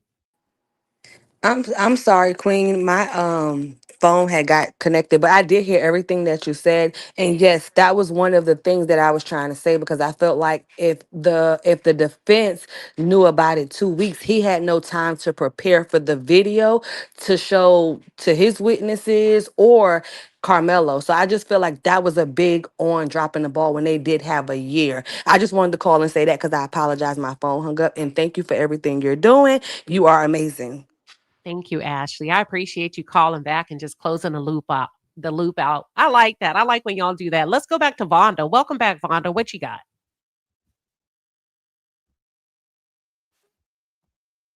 All right. Vonda, you are on mute. Vonda's on mute. I'm going to go to the next caller. Let's go to, looks like Barb. Vonda, you on mute. Vonda, let me kick Vonda. I went to the next caller. I'll come back to you. Barb, welcome, Barb. Hi, I would like to say, has anybody looked into that tool was not Carmelo's? They have several videos out showing that someone is putting something in a garbage can, and one of the men that actually saw the video is testifying now that the father said that he had just brought his boys those tools and the initials was on it, which raises a question why it was not shown in the actual courtroom. I just wanted to know, has anyone said that or seen that? I can only speak to what happened in the courtroom and what was presented as evidence. And there was no mention from the state, the prosecution, or the defense of a tool. The defense actually opened up their opening statements with the jury that, did you know that it's perfectly legal to carry a 5.5-inch knife in the state of Texas, even if it's carried by a teen? Come to find Okay. out, the knife was 3.5 inches. The state did show a replica of the knife. Now, I don't know how many inches it Yeah. was. The defense at no time objected, intervened to correct the record that Carmelo was not carrying a knife and was carrying a tool. Therefore, I kind of stick to the courtroom when I cover cases and not what's being said on social media because it's a lot out there. But that would no mention of a tool was ever corrected, validated, or confirmed in the courtroom by either side. I hope that helps. Right. All right. Thank you, Barb. Let me go to Vonda. Vonda, welcome, Vonda. You got 30 seconds. What you got? All right, Vonda, I'm going to go to the next caller. Let's go to the next caller. Let's go to Chichu. Chichu, welcome. Hi, can you hear me? Yes, ma'am. Um, I'm not sure if you can hear me, but I just wanted to mention how can they allow some of the jurors have a bias about him not taking a stand, but they didn't allow the educators to be jurors because they said that they would be biased because they're educators. I'm not, so I don't know how can they allow during jury selections, each side gets to pose questions, the prosecution and the defense. One of the questions posed by the defense to the potential jurors, would any of you be biased if Karmelo does not take a stand? They raised their hand and they said, yes, I would. The ones that said they would be biased. I don't know if those jurors were selected or if they were struck. I hope that helps. All right, let's go to now. Vonda, you got to be ready. This is your third time. Welcome back, Vonda. Vonda, you got to come off mute. I'm ready. Can you hear me? Okay. So I know you. Can you hear me? I'm on it. Can you hear me? What the hell? Is somebody blocking me? Go ahead, man. We can hear you, Vonda. Oh my God, nobody can freaking hear me. That's crazy. Can you hear me, Queen? Can you hear me? This is a conspiracy. What the hell? I can't hear nothing. You got to come off mute. I'm ready. Okay. I'm ready. Can you hear me? Okay. So I gotta. Can you hear me? Okay, Vonda, I'm gonna have to take you down, honey. You're about 3-4 minutes behind on the live. We will see you on another time. You're like 4 or 5 minutes behind on a live. Listen, everybody has called in today. She said it's a conspiracy. She's about 4 minutes behind the real live. Okay, she's listening. Woo. Y'all, I'll tell you, look, we're like a box of Cracker Jacks. You never know what you're gonna get over here. Thank you, Jesse. Thank you, Jesse, for the $5 super sticker. You said if that medical examiner lied, she can be reported for medical negligence. The Texas Medical Board takes that stuff seriously. What part? Can you elaborate? Jazzy Sunflowers, thank you for the $5 super chat. You says Karmelo was crying on the body cam saying, I told him not to touch me. He was not given a fair defense. Let me tell you off the record what he really said, which is I don't understand why the defense did not introduce what he said. I don't know if they thought it was important or if it's just okay to allow the state to paraphrase. What Karmelo Anthony actually said is, as long as you don't put your hands on me, we good. Off the record, I'm telling you that. On the record, what the state told you is Karmelo said, touch me and see what happens. No, he said, as long as you don't put your hands on me, we good, which leads to the outcome of him saying, I told him not to touch me. I told him not to put his hands on me. Because what he really said is, as long as you don't put your hands on me, we're good. When Austin was saying, according to witnesses on direct by the state, I'm going to whoop your bitch ass. I'm going to beat your bitch ass, whatever they were going back and forth. And Karmelo would reply, as long as you don't put your hands on me, we're good. As long as you don't put your hands on me, we're good. As those kids are going back and forth. I don't know why the defense. I don't know why. Feline Fusion, thank you for the $5 super chat. You say forensic tool, Cellbrite helps with deleted files. Oh. I'm sure they can find the best of the best. Okay. Kiona says, do you feel, Queen Sheba, do you think if he gets another trial, they will broadcast it live? I'm not sure.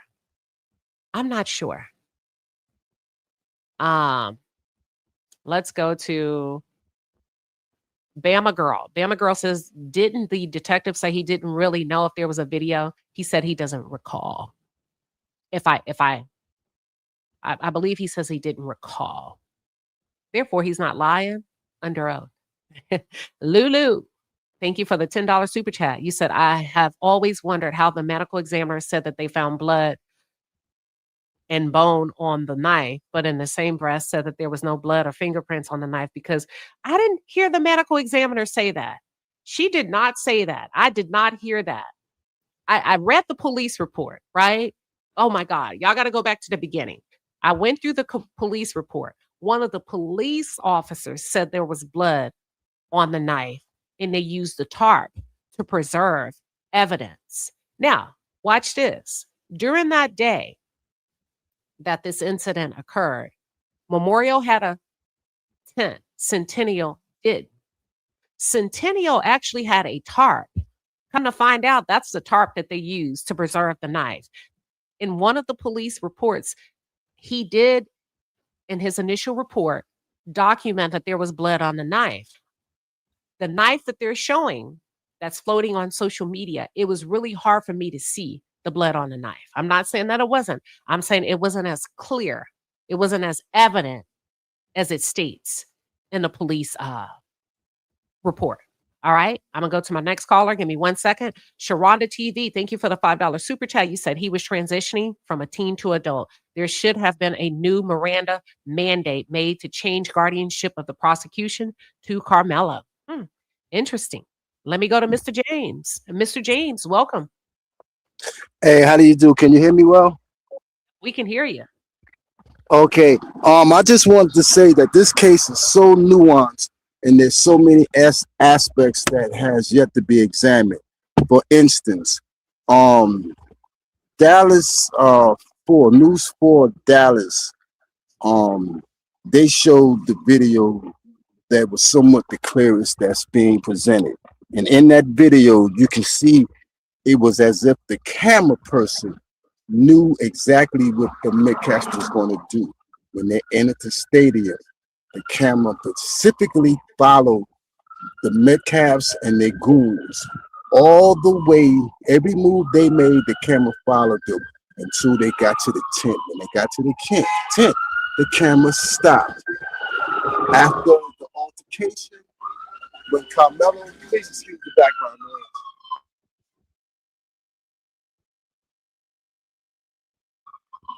After the altercation, when Karmelo Anthony started running, the camera actually followed his every step. So it was as if the camera person knew that there was going to be an altercation ahead of time. Now, if people would just look at that for themselves to see if I'm right or wrong, look at it with that eye to see if the camera person actually followed them. So it was as if this was already preconceived. Okay.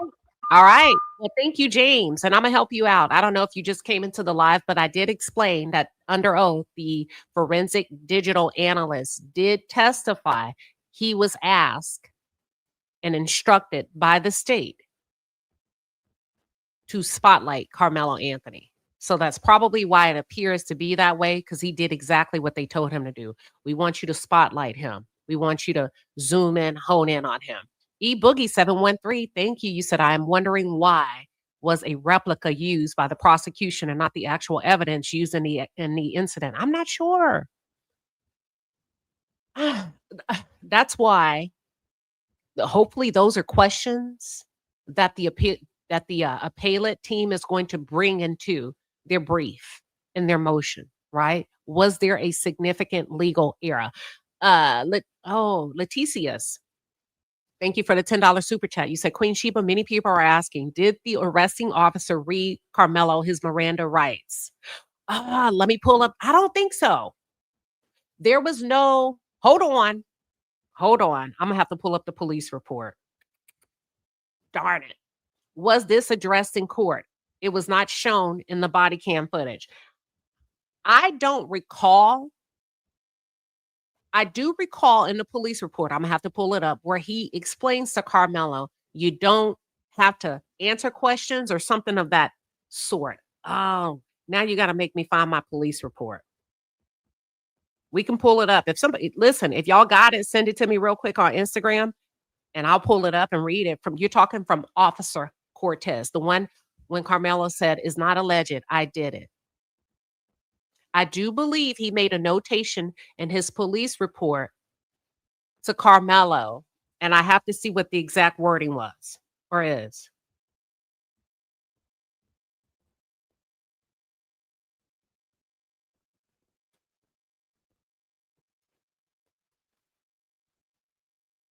Let me see. Let me see. Give me 1 second. Hold on. Let me go to the next one. Okay. Here we go.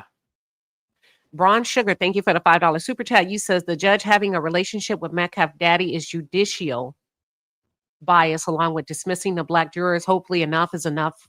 Hopefully this is enough for a new trial. The man that you saw in the picture with Jeff Metcalf is not Judge Roach. That's not Judge Roach. So if they're going to rely on judicial bias, they're going to have to prove that there's actually a relationship. But that is not Judge Roach in those photos. Queen T, welcome. What are your thoughts? Yes, I just wanted to mention, I saw a couple of other videos where there were people who actually went to see the real life video at the, I can't remember what the name of the school was, but they actually went and saw the video. And they said that the video that they saw was like clear as day and that it did look like Carmelo was getting jumped. But my only concern there is like he never mentions that he's getting jumped. He's only saying that someone had put their, that Austin had put his hands on him and that he did it. It would be very interesting if they actually showed, because most of what they were saying too was that if you see the whole video, you see Carmelo sitting there and then you see people coming up on him and then they're all fighting him. I'm just wondering if they're going to be able to use that video the next time around. I don't think that anybody won in this case. I'm so sorry that they lost a son, but I also do believe that Carmelo did have self-defense. And it would be nice to see him. Maybe if he does get some time, it shouldn't be 35 years. I mean, he probably could have made a better choice. Austin definitely could have made a better choice, but I don't think 35 years was the appropriate sentence in this case at all. All right. Well, that's that. Thank you. Thank you, Queen T, for being able to look at this from both sides. And I think most people struggle with that in such high profile cases that are when you have people that lead with rage and race bait content, right? It's really hard to have those conversations to say, hey, listen, did both sides fail their kids with conflict resolution? Because both boys escalated, right, wrong, or indifferent. I guess the $1 million question, thank you, Queen T, is in situations like that, where your kid is the larger kid, is the expectation for the smaller kid to allow your kid to beat them, to touch them, to poke them, to prod them, to shove them? Are they to lay back and take it? Not to be confused with murder. What is your expectation? Should your child decide that they need to physically put their hands on somebody, remove somebody from underneath the tent? That's the first part of my question. Is the expectation that the other kid belonging to the other set of parents, do you expect other children, young adults, to allow your children to push them nicely, softly, kindly, punch them? Oh, it's not so hard. And either fight them back or take it. We know he committed murder. That's not what we're talking about. But we also know that Austin Metcalf introduced physical escalation. And as a result, Carmelo escalated, which resulted in murder. And nobody wants to talk about the responsibility and the accountability of a decision that Austin Metcalf made. So my question to those of you that are tuned in, that have kids that are alive and breathing and that like to throw hands or touch or whatever, is the expectation that if your kid, for whatever reason, is showing leadership and they strike another kid physically in any way, how do you expect the other kid to respond? To fight them back? To walk away? To not escalate? What do you say to your kids? Hey, you can punch him. You can shove him. He shouldn't have been there. She shouldn't have been there. She shouldn't have rolled her eyes at you. That's what I'm asking, because that's the part that you all are skipping. That's the part that nobody's talking about. That's facts. Austin Metcalf lost his life. That is a fact. Karmelo Anthony stabbed Austin Metcalf. That is a fact. But another fact that a lot of you are not willing to talk about is Austin Metcalf introduced physical escalation. Here is where it gets tricky. Everybody has a different version of the intensity of the physical altercation. Some of Austin friends said it was so severe. It was like a lineman punch, and he lifted Karmelo off of his bleacher. Some said it was just a nice, soft touch. I don't know teenage boys that nicely, softly touch each other. Hell, I don't know toddler boys. We have to teach boys, hey, hey, hey, don't grab the dog so hard. Don't touch their ears. They're sensitive. Up, up, up, up. Some boys said, it was a push. It was a shove. What do you do? What do you tell your kids? Are you having these conversations? Hey, listen, everybody responds differently, right, wrong, or indifferent. What are you saying to your kids? And I think when you fail to talk about what that looks like and you don't arm your kids with knowledge, yeah, you can fight. But some kids are going to be afraid of you. They're going to be afraid to fight back. They may be smaller. They may be bigger. Be careful out there. Be straight. Make good decisions. Are you saying that? Or are you just saying, hey, if you hit them and they were over there, they shouldn't have been over there? What's the expectation? That's all I'm asking. Trey Carter, welcome. What are your thoughts? I agree with you, Queen. You gotta teach boys, especially as a boy myself. We had to learn, the difference between soft and hard touch. The soft and hard pressing on the gas when you're in the car. You got to teach them that. But I just came up here quickly. I'm a little late to the live, but so I apologize if I am repeating something. I just want to send a big shout out and some peace and love to the family. I know last week was a little tumultuous with everybody telling them to be quiet and get their act together, and why y'all doing this, why y'all doing that, and deciphering every move that they make. I'm just glad to see that the family was doing something behind the scenes, and it's clear that they got a whole team full of 6 people. I do believe this is going to be a hard road for these attorneys, but I'm just wanted to send out some love to the family and to the team, and I hope they are able to turn this around for Karmelo. And thank you, All Queen. right. You're doing a great job. Thank you, Trey. I appreciate you. Thank you. That's Trey Carter. Listen, Inez Martin, do you know this for a fact? You said Judge Roach's wife is a family law judge that covered Metcalf's divorce. Isn't that a conflict of interest? I thought she was an author that wrote books. Like, do you know that for a fact? And I'm not saying you're wrong. Or is that something that's floating around on social media? Because it's a lot floating around on social media with this case. This is one of the most interesting cases ever. Vonda, welcome, Vonda. It's my final time. Yeah, I'm here. I'm here. Okay, go ahead, So, Vonda.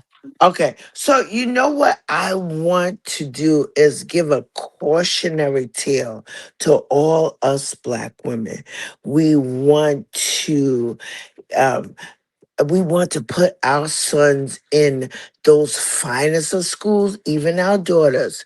But guess what? Before you have them go to these schools that's all white, you better have the foundation that they know how the beautifulness of their Blackness is what they don't have to be inclusive with them. See, this is what, because to me, when he went under that tent and there was nobody in his same realm or feeling him, he should have left. He should have left. But he was wanting to be so inclusive. And I don't know if so many Black people, when you get in them neighborhoods and you're the only Black, guess what? You put your kids in to battle along of ancestry battles that we have within that race. And you think, oh my God, no, it's not a Black thing. It is a Black thing. It is a Black thing. And you have to tell your kids it is a Black thing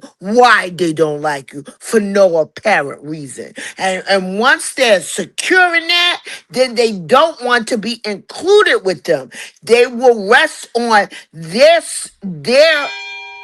gifts and their knowledge and how smart they are and why they're hating them.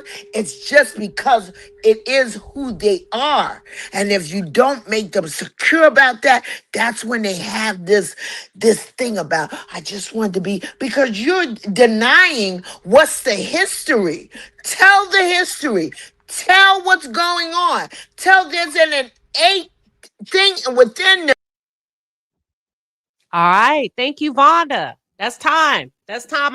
Look, Vonda, I gave you double. That was Vonda. She said, listen, sit him down and talk to him. Give me 1 second. I want to answer this question that's on the screen. Shidoku.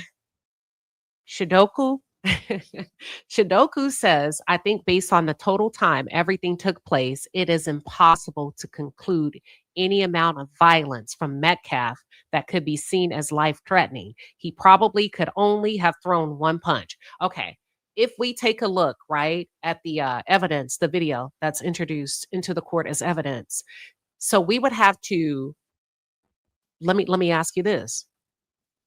We would have to have a clear depiction of what happened. We would also have to decide, are there any pieces of the video that were clipped out? I clip out stuff all the time, right? Sometimes when I'm editing and I'm like, you know what? That was too long of a pause. Let me clip that out. And it's seamless and it's fluid and it flows. I clip out bloopers. So in order that would mean that would have to be the only video available.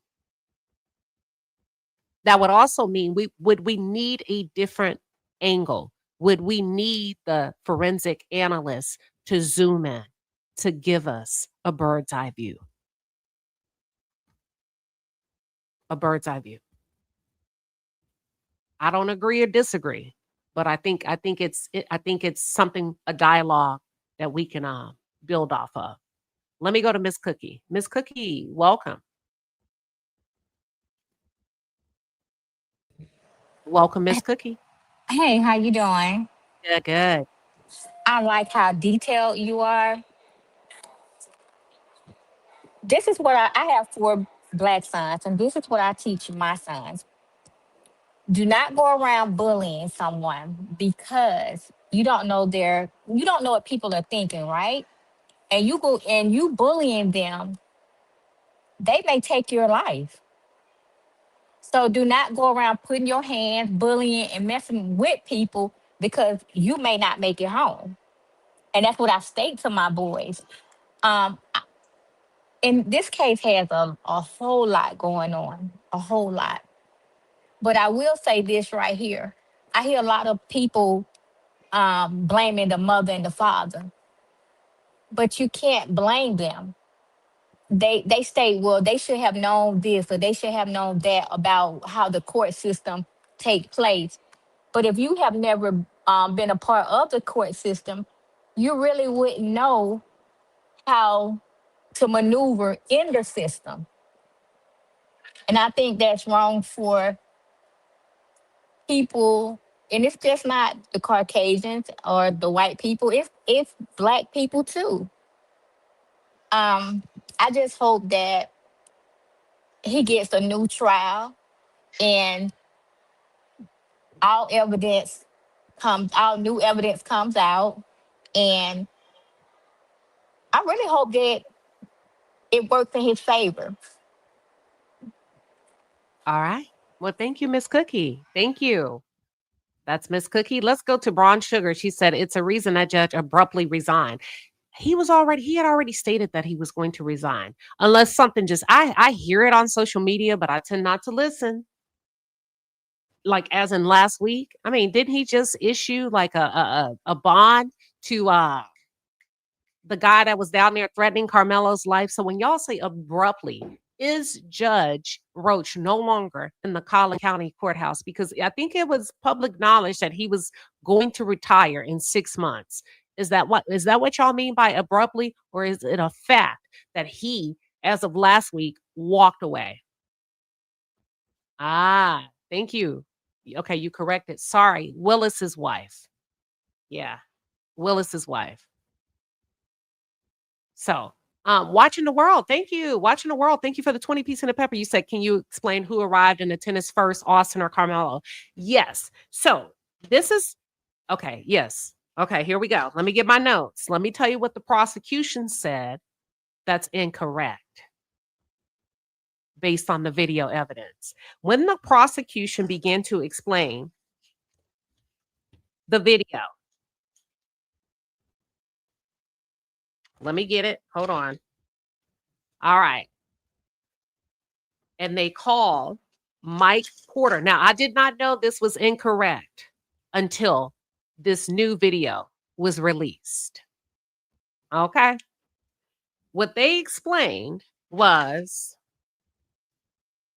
Karmelo Anthony on the video could be seen on the west side of the field at approximately 9:52:44 a.m.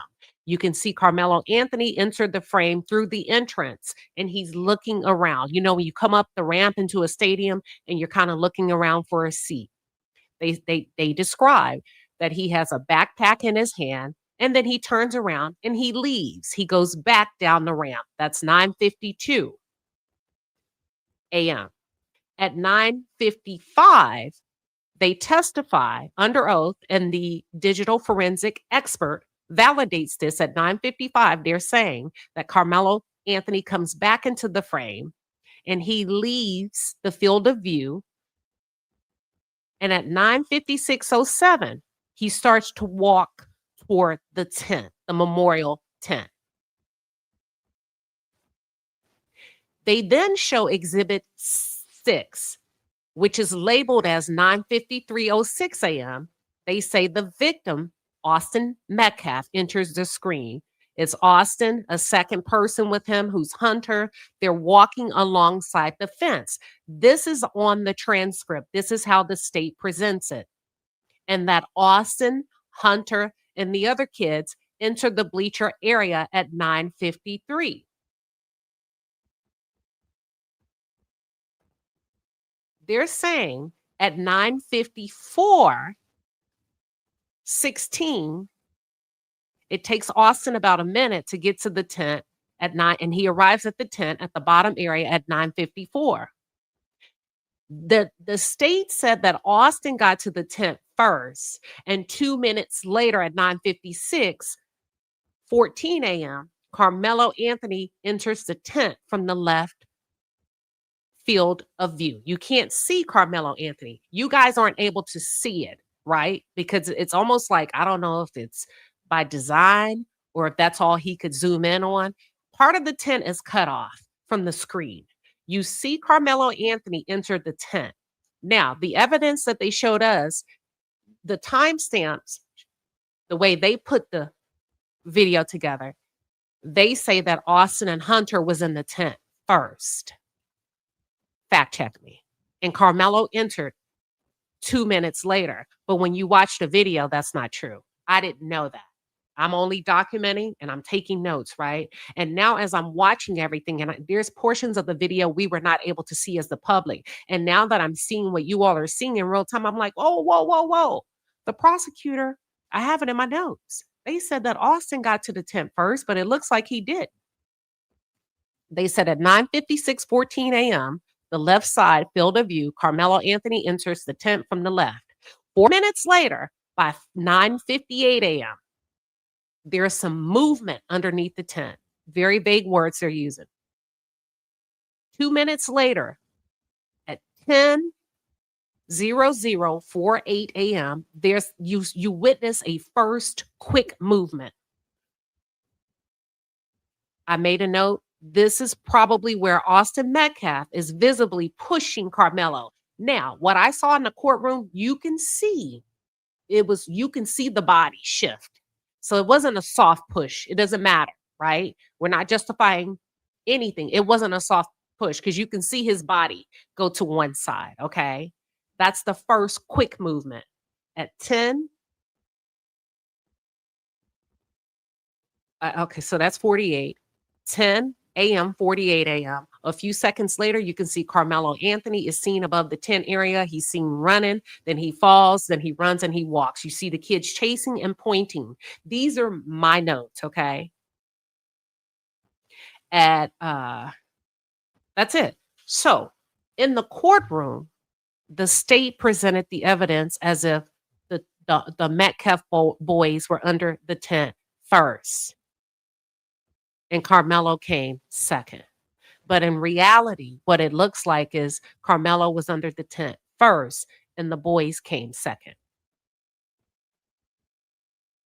That's when I say, oh, you got to question everybody. You can't just take things at face value. You have to look at the evidence. You have to compare the evidence to what's really happening in these videos. And that's why you need an independent person. I don't know why the defense team failed to recruit or hire an independent digital forensic analyst to really look at that video and say, wait a minute, either these times are correct or this video has been manipulated. I hope that helps watching the world. Jesse 89433, thank you. You said if Karmelo poked Austin, if Karmelo poked Austin, then why were those boys still fighting each other after Karmelo ran up the bleachers and ran off? I think Austin fell or Hunter poked him with the knife.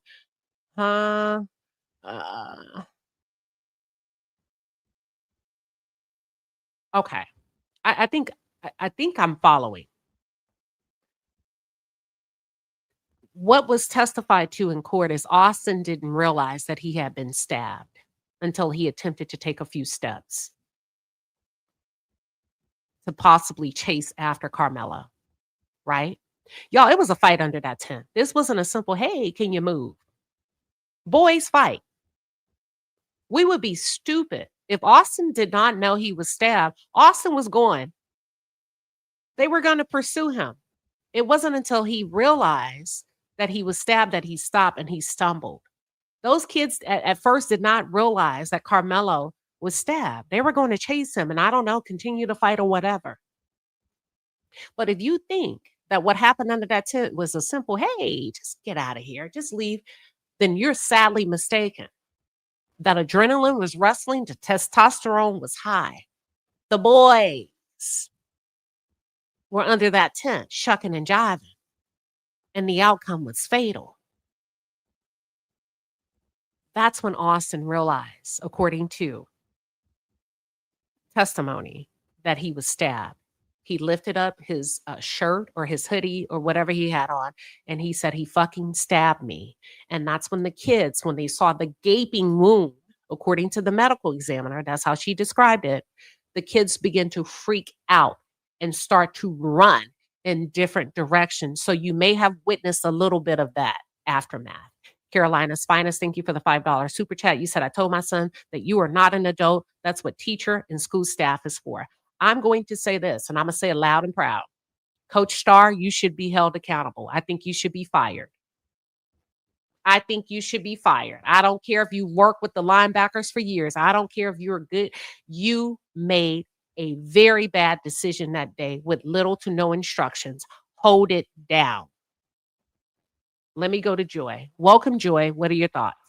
Hi, Queen. Thank you so much for covering the case. I've been following since you've been reporting. I want to say, I feel like Eddie, he played a major role in what happened. I also feel like he recorded everything. I feel like he instigated, because the way that those boys was going towards the tent, it's like they were up to no good to begin with. I also feel like, I don't feel like he intentionally stabbed him. If he even stabbed him. I also feel like the defense, the prosecutors, and the judge. Okay, say that last part. You cut off. All right, she probably has gotten a call, but thank you for coming up, Joy. Your audio cut off, and sometimes that happens when you have a call coming through. Let's see what else we got. Let's see what else. Oh, we have one. Shay Baby, thank you for the $5 super chat. You said, I have a question. Did they speak on why they didn't call his parents? I don't think so. No, because he was under, you got to listen. Karmelo, so you got to follow the case. Karmelo was under Memorial's tent. The only person that was familiar with Karmelo under that tent is Eddie, who denied Karmelo thrice, like Peter denied Jesus. Follow me. No one under the memorial tent would know to call Karmelo's parents because they don't know Karmelo. Only Eddie knew Karmelo. And when on cross-examination, under oath, when the defense asked Eddie, is there a reason you did not say, hey, wait a minute, I know him? You could have de-escalated and you didn't. How come? How come you didn't say, I know him, I called him over, or I know this guy, he's my friend? He said, I didn't feel like I had to. Those were his words. How come you didn't step in and say, he's my friend? I didn't want to. I didn't feel like I needed to. Those were his words. So Memorial would not have known this is Karmelo Anthony. Let's call his parents. And also in the courtroom, when Karmelo ran to the field to go get a coach, the first coach that encountered him that testified under oath was Vince Hooper. He said he stopped Karmelo because he could hear Tiffany Whitaker saying, stop him. Tiffany Whitaker is the lead athletic trainer at Memorial High School. She's been there since 2018. He could hear Tiffany say, catch him, stop him, don't let him go anywhere, along those lines. He wrapped his arm around Karmelo. He doesn't know Karmelo, right? As he's trying to piece together what's happening, and he figures out that Karmelo stabbed Austin Metcalf, he testified under oath that he said, hey, listen, son, you know, if that kid dies, your life is going to change. Karmelo said, oh, he's not going to die. He said, he repeated him, listen, son, if that young man dies, your life is going to change forever. And Karmelo began to cry. And I believe, I got to go through my notes, Karmelo began to cry. And I don't want to make up anything else. That's all I remember at that point. He said he then handed Karmelo off to Centennial coaching staff. That's what I can recall. Joy, would you like to end on a high note really quickly? Yeah, I also feel like there was negligence on from the coaches, from the adults for both kids, because at the end of the day there should have been a coach under the tent. The coach should not have even given Austin rules to even make him feel like it was okay for him to secure that tent.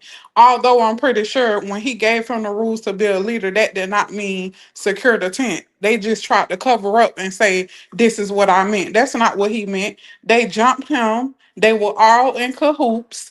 And in the state of Texas, more than two people is a weapon. So he was able to use deadly force.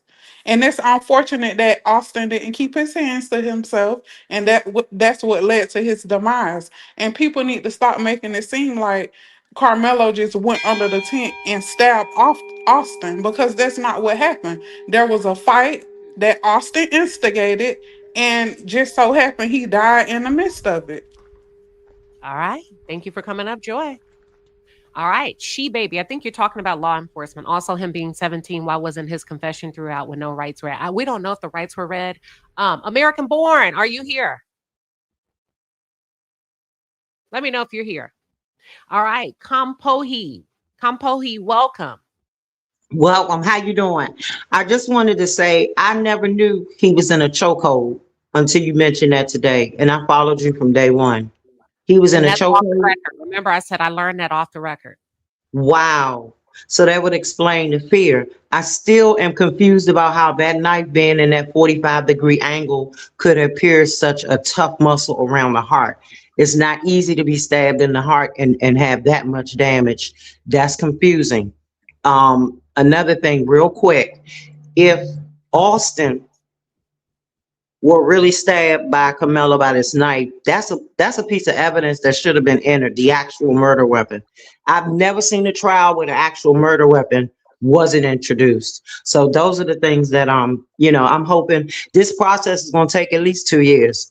I'm prepared for that. It's going to be at least 2 years. So I'm praying for the family, and I hope everybody stays on this case like this. Thank you. No, thank you. I appreciate you from coming up. And let me make one small correction.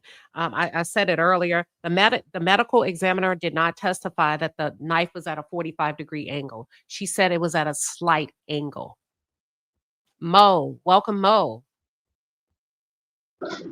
Hey Queen. So I just got on, so I don't know if this question was asked already. So for the appeal, if his new defense team bring into question that the dad was telling the witnesses what to say, do you think that would give him an appeal, or do you think they would even bring that up?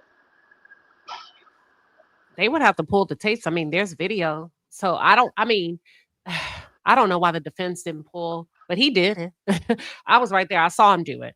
So they would have to pull the tapes. I mean, the videotapes could corroborate that. I don't know if that would be considered a significant legal error. And when we think about the law, the legal error would have been committed, let's see, by misinterpretation of controlling statutes, case law, by a trial judge or court that has violated procedural rules. So I don't know if Jeff Metcalf directing a witness would fall into that category. So I hope that helps. Mo, you got a lot of background noise. I have to take you down, boo. Look, Freshly, can you do it and just listen? Let's go. 30 seconds, Freshly. It's like it's quick. It's quick. Okay, a lot of people keep saying, man, I just lost my train of thought. Give me a second. What I was gonna say?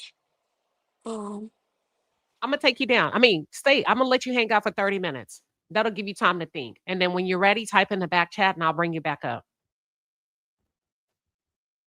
Hold on. Let me see. Oh, I want to go to something. Give me 1 second. So I want to pull this up, y'all. This case is big. People all over the world are talking about it. And it's actually reached what's the name of the show? The View. The View. And Jeff Metcalf, I'm a Texas girl. You know, in Texas, we kind of have our own rules about how we like to do things. I'm a Texas girl, not from Collin County or anything like that. But I think one thing you're going to have to learn is you can't control public opinion.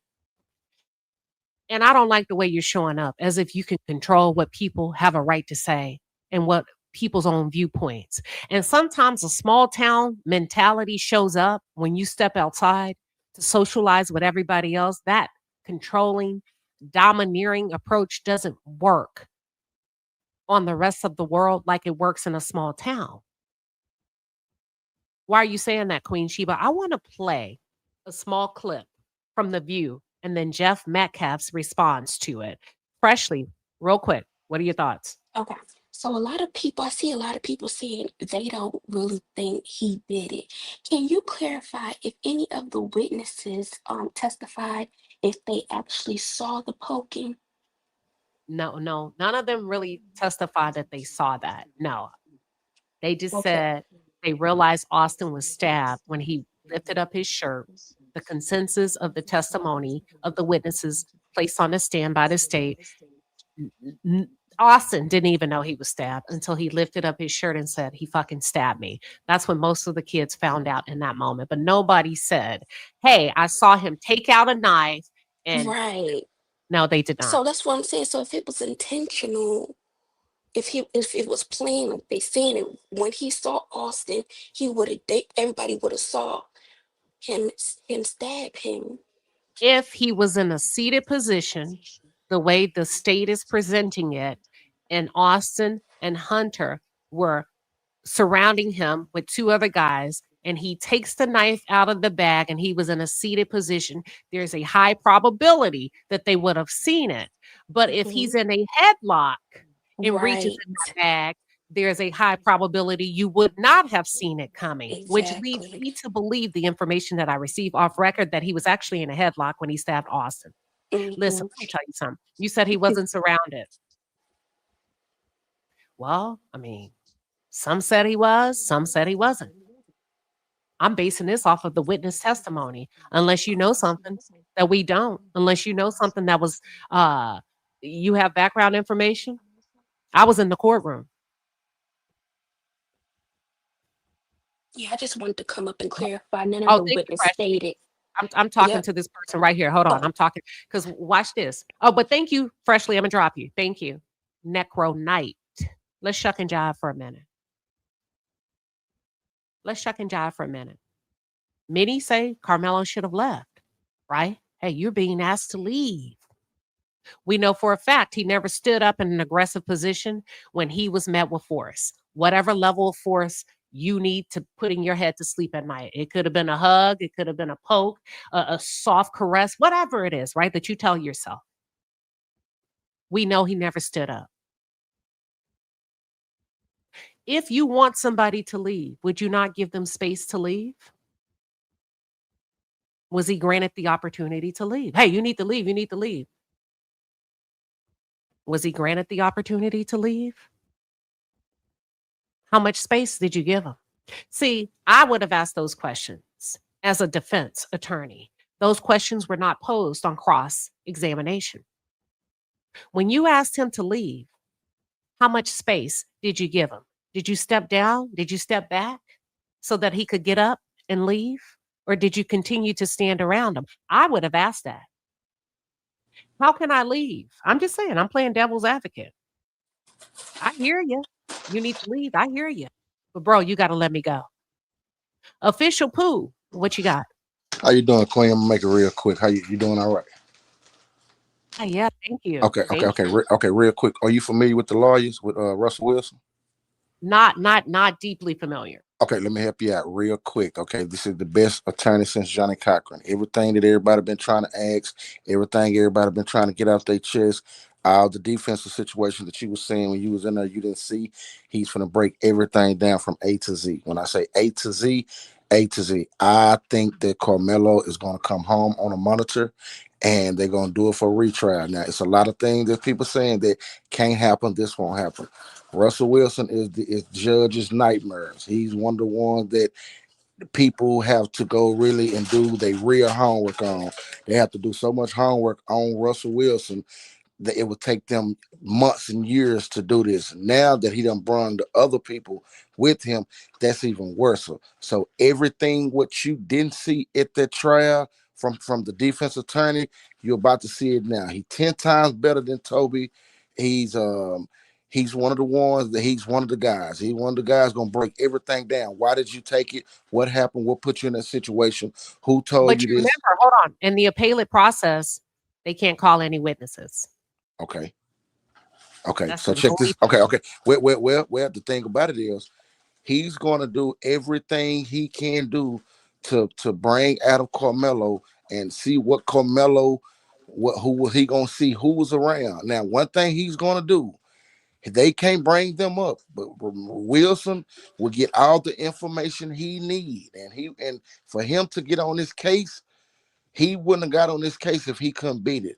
It just to talk to him is 20 to 50,000 just to consult and have a conversation with him. So by him taking this case and he coming with all this with the extra lawyers, I know 9 times out of 10, God is gonna put this kid in a situation where he never thought he would. What Russell did was real quick. They saw all the videos. People saying that it's not about race. They saying that race has nothing to do with this.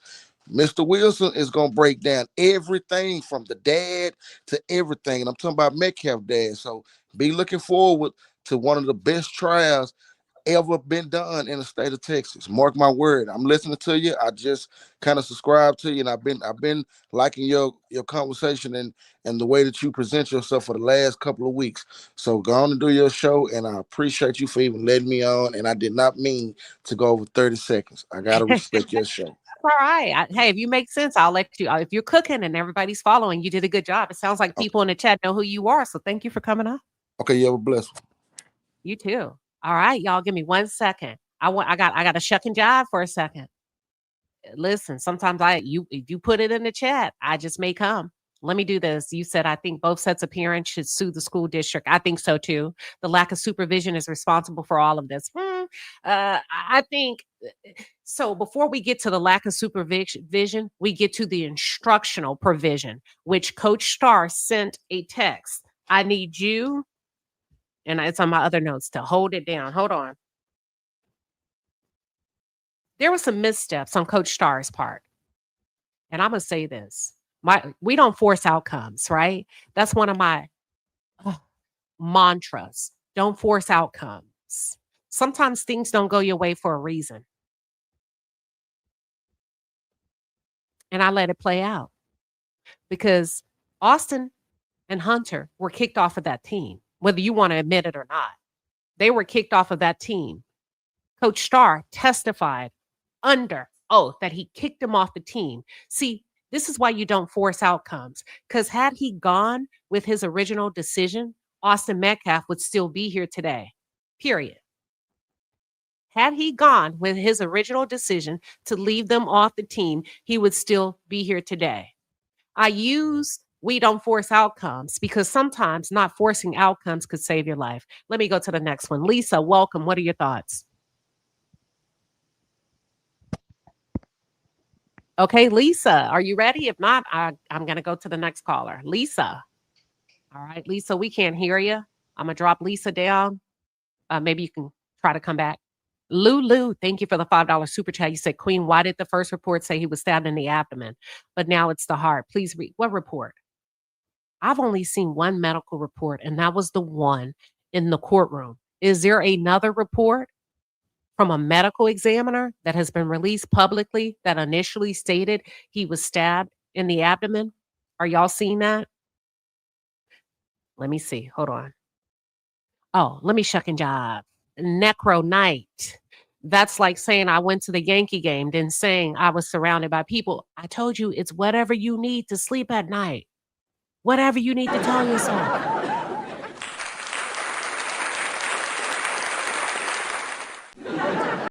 Whatever makes sense to you. Because we all have confirmation bias. We look for things that's going to validate, confirm our ideology, our way of thinking, our personal biases, our personal prejudice. It's like buying a damn Beetle, buying a Tesla, right? Once you buy one, you start to see them everywhere. Here, there, everywhere. Confirmation bias. QI Film, what you got? You got 30 seconds.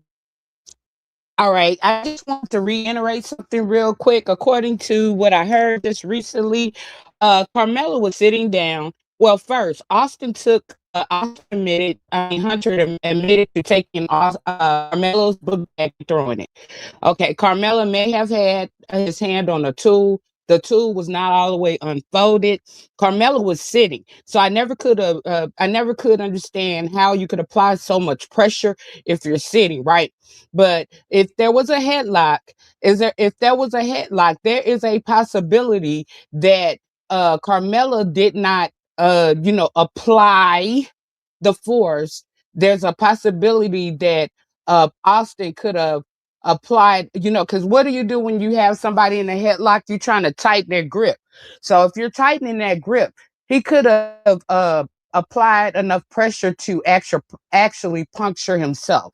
So I just want people to keep an open mind, and as a young kid or a young child, you wouldn't think you would think, okay, I had this in my hand, so I did this. However, you didn't actually do it if the person applied the pressure themselves. And that's all I have to say. I digress from there. Thank you. All right, you're welcome. Let me go to Lisa again. Lisa, what do you have real quick? Hi, good evening. How are you guys doing? Can you Okay, hear me? Yep, you got the floor. Yes, I just want to say it's really sad. It's very unfortunate that the Black community, I mean, everybody's just like they're making the victim the perpetrator. This guy, this young kid, a little kid, a young man, he died.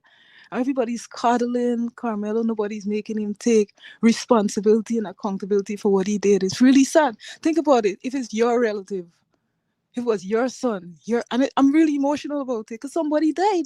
It don't matter if it's a white guy or a black. He killed that boy in cold blood. And they say, oh, he was in a headlock. He was in this, he was in that. He killed somebody.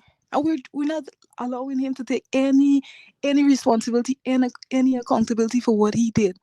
If you kill somebody, you can't restore that. You steal something from somebody, you can give it back to them. You murder somebody, you kill somebody, there's no coming back from that. This murder, it will haunt him. It's in his conscience. He can't get over that. And everybody's saying, oh, the poor boy did this. Let the boy take some responsibility. I made a mistake. I hurt him. I didn't plan to. Like, I haven't heard any of that from his parents, from Karmelo, from none of the supporters. He killed somebody. His mom said it in court. I don't know if you just briefly, came into but if it was my son and he did that, I'd be like, I'm asking for mercy. Like, he made a mistake. He's young. He's not fully developed. Please talk to. Even when the father came to the press conference, they kicked him out. They let that baby shaker. Like the black community, like, we gotta do better than this, man. Suppose it was let's say it was, instead of Austin, it was a Jamal. Bullshit. Suppose it was a Jamal. Suppose Karmelo did that to a black kid. What would the response be? Nothing. Nobody would have cared. They just care about this stupid race thing. He butchered that boy. All right, Touch me. all right, Lisa, that is time. All right.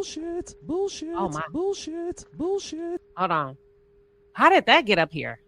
Anywho, I don't know how that was playing. Sorry about that. But Lisa, I gave you like 2 minutes. I want to say something because I know some of you are just coming in. I don't agree or disagree. That's why I open the floor for all of you to talk. If you are a repeat caller, unfortunately, I'm going to have to drop you. I got to close up the show. We got to wrap up. And I got 3 new callers that I have to open up the floor to. If you've already come up, I appreciate you for coming up, everybody, but I can't take repeat callers at this time. I want to make sure I prioritize those that have not been able to speak. And I apologize to you, Lisa. The BS thing background was not intentional. I hear you. I hear you, Lisa. But let me be very, Sharonda, I'm gonna have to drop you because I'm not taking repeat callers. The mother did take the stand and said, my son is very sorry for what he did. Sue Ann, welcome. What are your thoughts? Hi, yes. Oh my God. I don't even have 30 seconds, so much I want to say, and I wasn't going to comment on Lisa, but I have to, because you probably hear my Caribbean accent as well. This is where I tell Caribbean people to stay out of this, because we come with this whole Christianity thing that's forced on us by Westerners let me tell you, I teach this. I won't say much because I don't even want my background to be revealed, but I'm a college professor. I literally teach race and biases, right? We all have it. Now, Black Americans overall have a history. Black Americans have been the brunt of it. Up to recently, we have to be fighting for foundational Black Americans to be getting their homes that a certain set of people, won't say who, is taken away because they didn't pay certain taxes, right?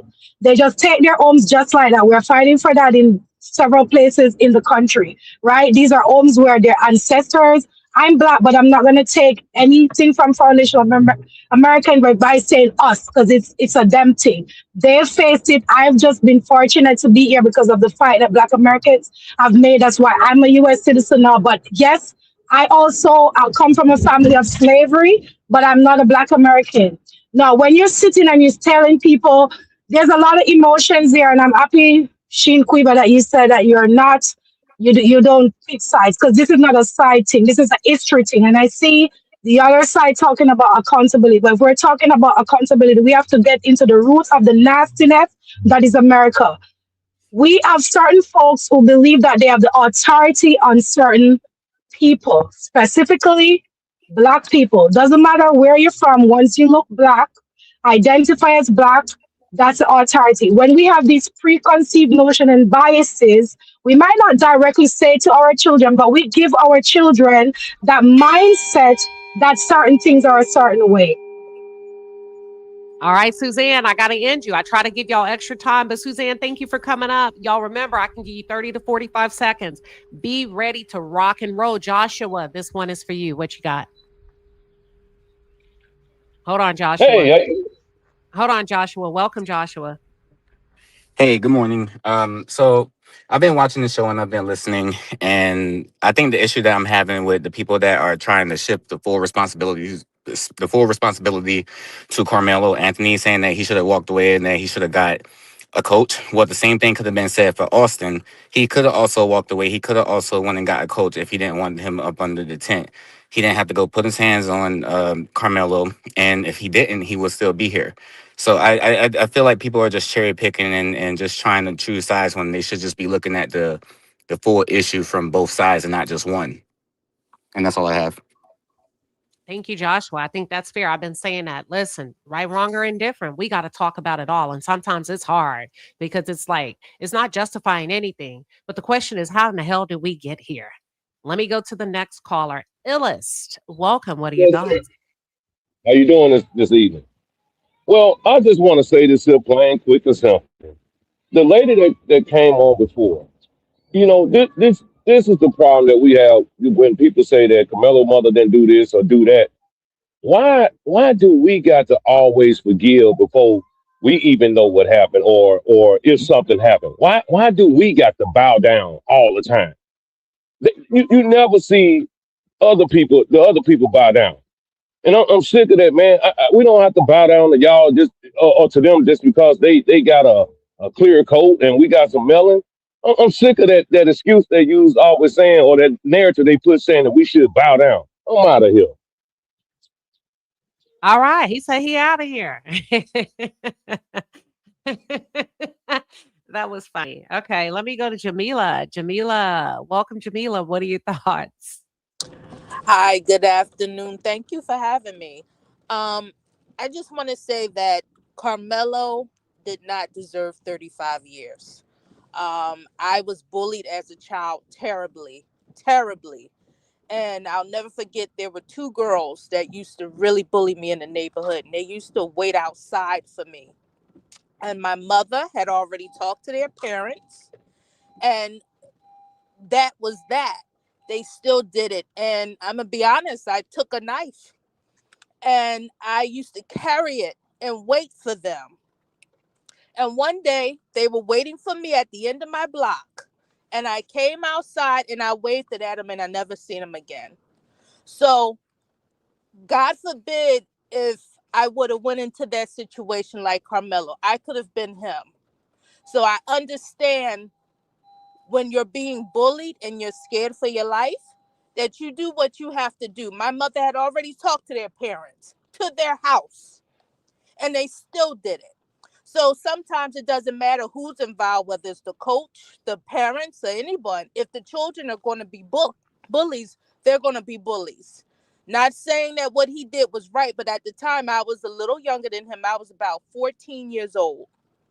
And that was the only thing I knew that would stop them girls from waiting for me every day. So thank you for having me up, and I pray that Carmelo gets a lesser sentence. Have a good day. All right, you too. Thank you. Thank you, Jamila. Let's go to Freezy. Freezy, welcome. What are your thoughts?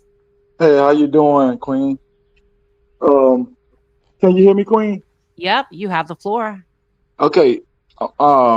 I'm asking you about the bag again. So Hunter said that Austin grabbed his bag, but people keep saying that he came out of his bag with the knife. So do you have an idea what happened with the bag? Because if they grabbed his bag, how did he come out the bag with the knife? You understand what I'm saying? Oh, so sorry, I was on mute. So Hunter did not testify under oath, and I think what you are referring to is an interview that Hunter did. He did two Yeah, interviews, 24 hours after the incident and 148 hours. In the initial exactly. interview, he said that they took Carmelo's bag, right? Right, I understand right. what you're saying. Um, but I'm in the saying, do you court, understand why I'm asking that question? okay, what's the question? So Hunter, so you're saying Hunter did, okay, so you're saying Hunter did not testify, right? Okay. So, but Hunter said that his brother Austin grabbed Carmelo's bag, He right? did, When they but we can right, only go by what was introduced into the courtroom as evidence. right. But I'm just saying, do you understand why I'm asking that question? Because they're saying that Carmelo when he stabbed Austin, he came out of that same bag. But how could he come out of that same bag if Austin had grabbed it already? That's you know what I'm saying? Unless, yeah, that makes a lot of sense. I'm not sure. I don't know. I don't know why the defense didn't call Hunter. I mean, Right. it's a gamble. It's a lot. It's a lot. It's a lot being said on social media, but I understand exactly where you're coming from. Okay. And you're doing great work too, sis. Oh, thank you. This is what I want to ask you. Do you have any contact information I can reach out to you on? Yeah, on Instagram or my email. My email is in my profile on my YouTube channel. Is your Just go, email easier to get in contact with you with? huh? Is your email easier to get in Oh yeah, contact with you yeah, with than on Instagram? absolutely. Okay, and you said your email is where? It's if you go to my YouTube, it's all over. If any of my social media profiles, you can inbox me, you can email me. Okay, I'm gonna eat this no captivity with Freezy. So I've been covering it too on my channel. All right, thank you. Okay, sis. All right.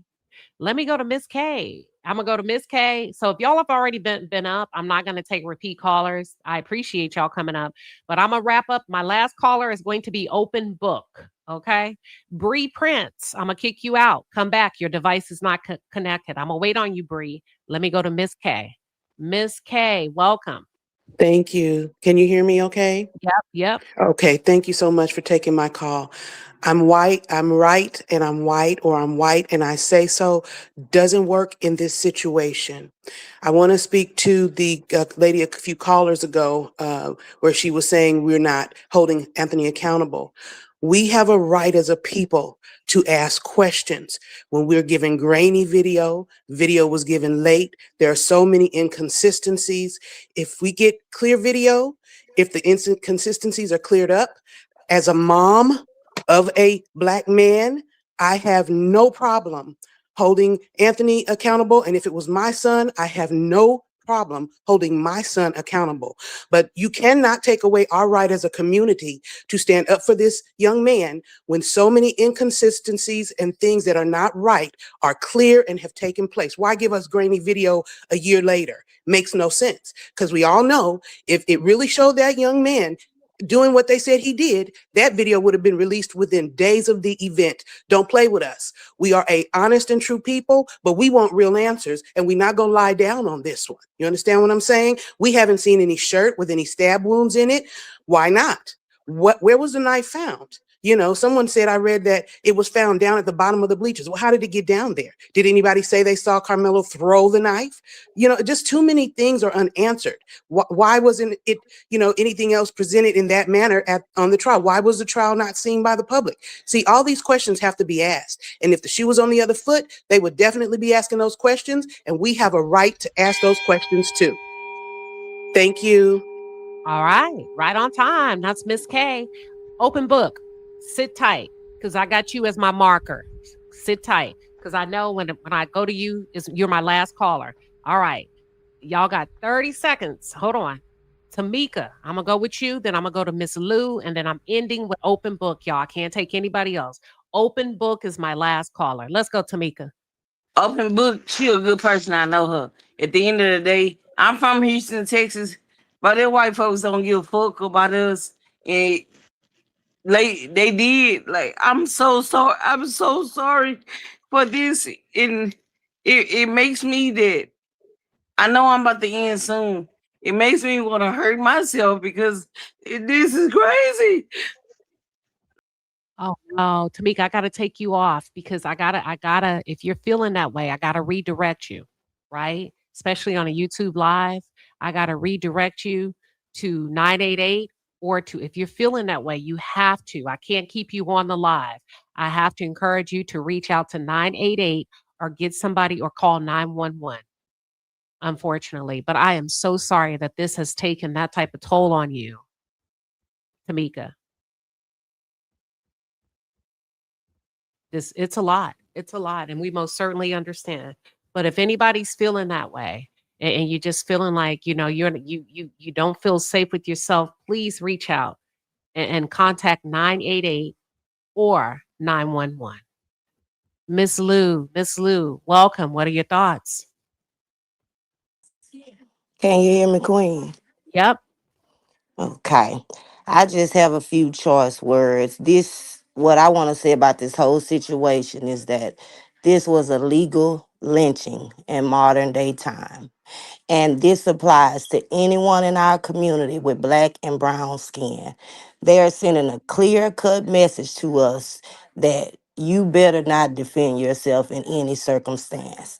And this is no coincidence that a week after Rick Chow was acquitted for murdering the 14-year-old, and then the following week, an officer shoots a 1-year-old baby in Mississippi. This is a message for all of us in this community. If this situation does not go checked, it's going unchecked, then we all might as well just lay down and die.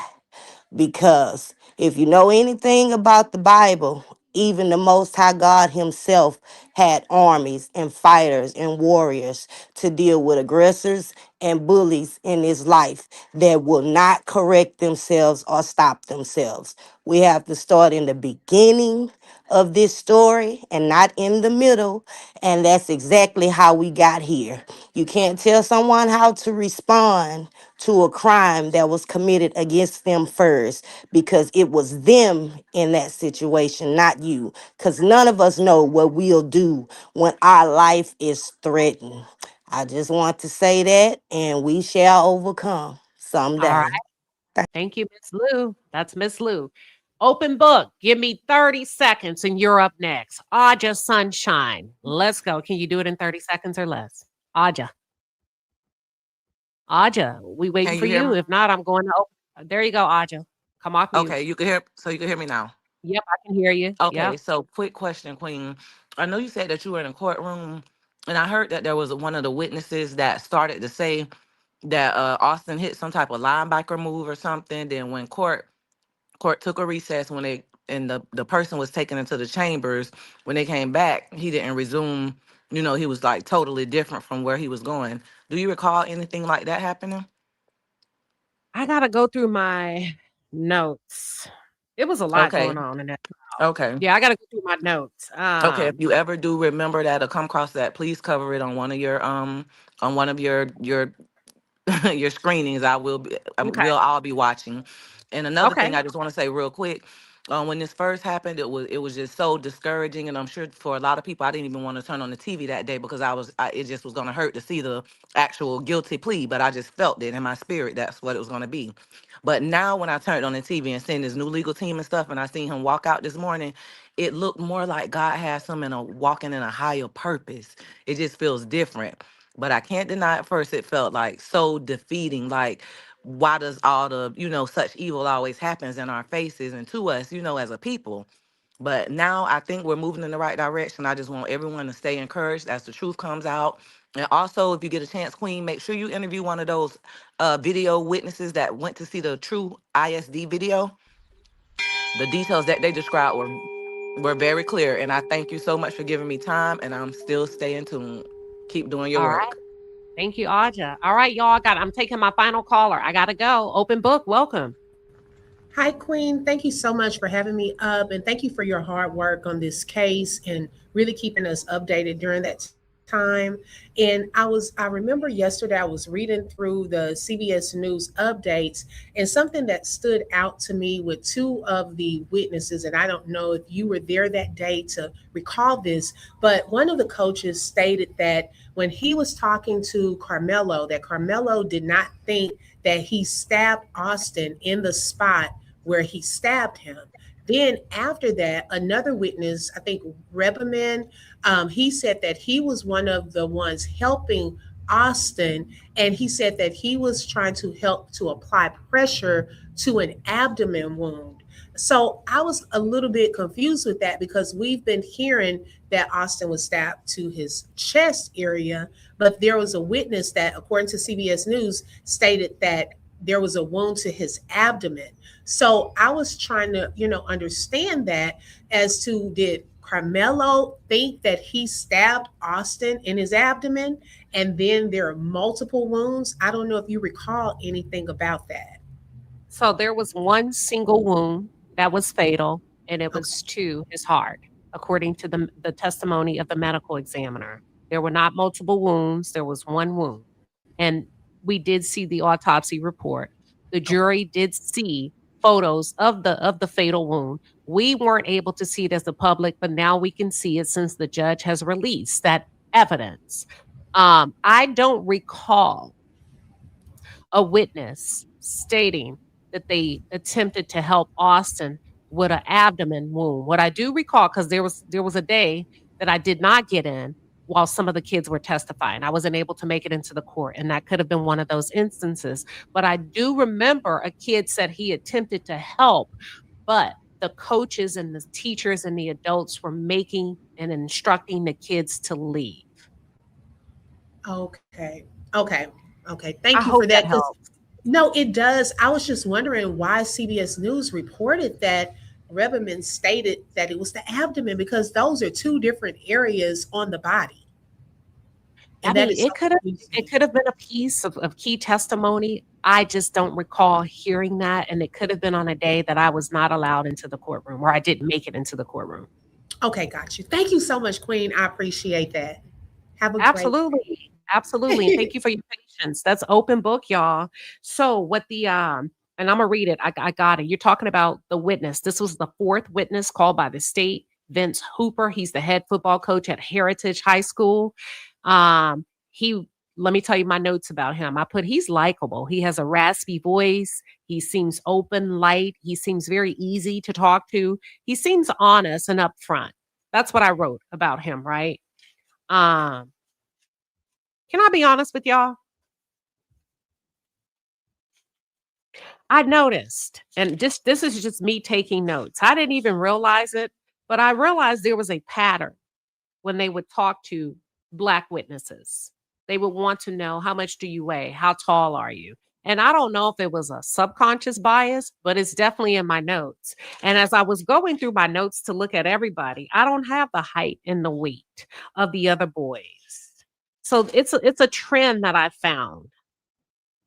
It may not be anything, or it could be a subconscious bias that was present in the courtroom on the behalf of both the defense and the state.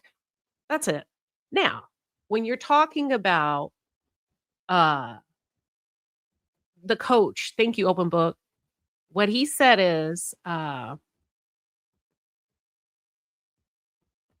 he had left. See, a lot of the coaches. Now, this is really, y'all, can I be honest with you? Do you know many of the coaches that were called to the stands had an excuse while they were not manning the tents?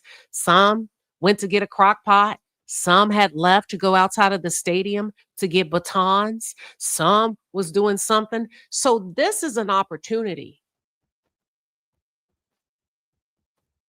to identify that some of these coaches may be or may have been a little lazy when it came to these kids. Now, I don't want to get the calling out people, but it was too many damn coaches that were not where they were supposed to be at 10 a.m. At 10 a.m. when this stabbing happened. Oh, I was outside getting a crock pot. We were low staff, so I had to go get some batons. Oh, actually, I had to take a phone call. Wait, whoa, whoa, whoa, whoa, whoa, whoa, whoa, whoa. Hold on. Sounds like some of you got too comfortable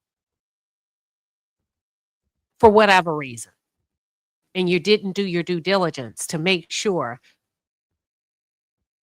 that these kids had an adult very near, not in proximity, because what the hell does that mean, proximity? 100 yards? That's a long ass sprint down a football field. Okay. But what coach Vince Hooper testified to is that approximately 10 a.m., he had left the stadium to go to the car to get batons, to work with the relay team on their handoffs. And he said that as he was entering the stadium, coming back, that he witnessed mayhem. Kids were running all over the place, yelling. And he's telling the kids, act like you got some sense. Not in those words. I'm just paraphrasing. He's saying, hey, y'all sit down somewhere. Behave. What the hell are y'all doing? Why? Listen, he don't know what's going on, right? You just see these kids wilding out. And then he hear Coach Tiffany Whitlow, who's the head athletic trainer at Memorial, say, don't let him leave. Don't let him leave. He testified he places his arm around Karmelo. He said, Karmelo is saying he put his hands on me. He put his hands on me, so I stabbed him. That's when Coach Vince says, young man, if he dies, you're going to change your life. Karmelo responded, he's not going to die. He repeated himself, young man, if he dies, you're going to change your life forever. He said at that moment, Karmelo breaks down and starts crying. He said as he's taking all of this in, he's still not really realizing. As he's looking around, he can see Hunter on a fence being consoled. That means, listen, Karmelo's on the field. He can see Hunter on a fence. That means they pursued Karmelo, right? At some point, whether it's to apprehend him, to beat him up. He spots Eddie. Eddie's yelling, I'm going to kill him. I am going to kill him. I'm going to kill him. He stabbed my bro. He stabbed my bro. He said he had to physically restrain Eddie. Now, you got to remember, Coach Starr jumped the fence first. Coach Starr testified that he jumped the fence to go after Karmelo Anthony. He testified he may have been a little bit heated. The word he used was passionate. He was physically upset that other coaches had to intervene and ask Coach Starr to back the hell away from the situation. Not using those words, but told him to get the hell out of here. Because he was too passionate to be, in that moment, a safe leader in a position of power. Because it's holy mayhem out here. And you can't be behaving this way. We've got to freaking get these kids under control. And if you're acting like an animal, that sends the wrong message. And as I'm listening to the testimony, Coach Starr, I think your boys followed your lead. I think when you hopped the fence, Eddie hopped the fence. Eddie is the one that says, I'm going to kill him. I'm going to kill him. He stabbed my bro in a heat of passion. They had to physically restrain Eddie, Karmelo's friend. He said he literally had to place his body on top of Eddie until other coaches could come to help. I think that's what you were asking me. And they asked him, the state said, I don't know if I put the state, did his emotions seem genuine? Yes. Do you know his heart? No. But he cried after you said, you better hope he doesn't die. That's correct. And then so that's what the state asked Coach Hooper. On cross-examination, the defense starts, do you feel Karmelo Anthony's emotions were genuine? Yes. Based on your experience as a coach, when he said that Austin Metcalf wasn't going to die, this is what the coach said. He says, let me start all over. The defense asked him, based on your experience as a coach, working with a number of athletes, do you feel Karmelo's emotions were genuine? He said, yeah. So when you said he wasn't going to die, or when Karmelo said that Austin wasn't going to die, what were you thinking? He said, I don't think he realized he stabbed him in the heart. I don't think he realized that the position that he stabbed him in or the placement would cause him to lose his life.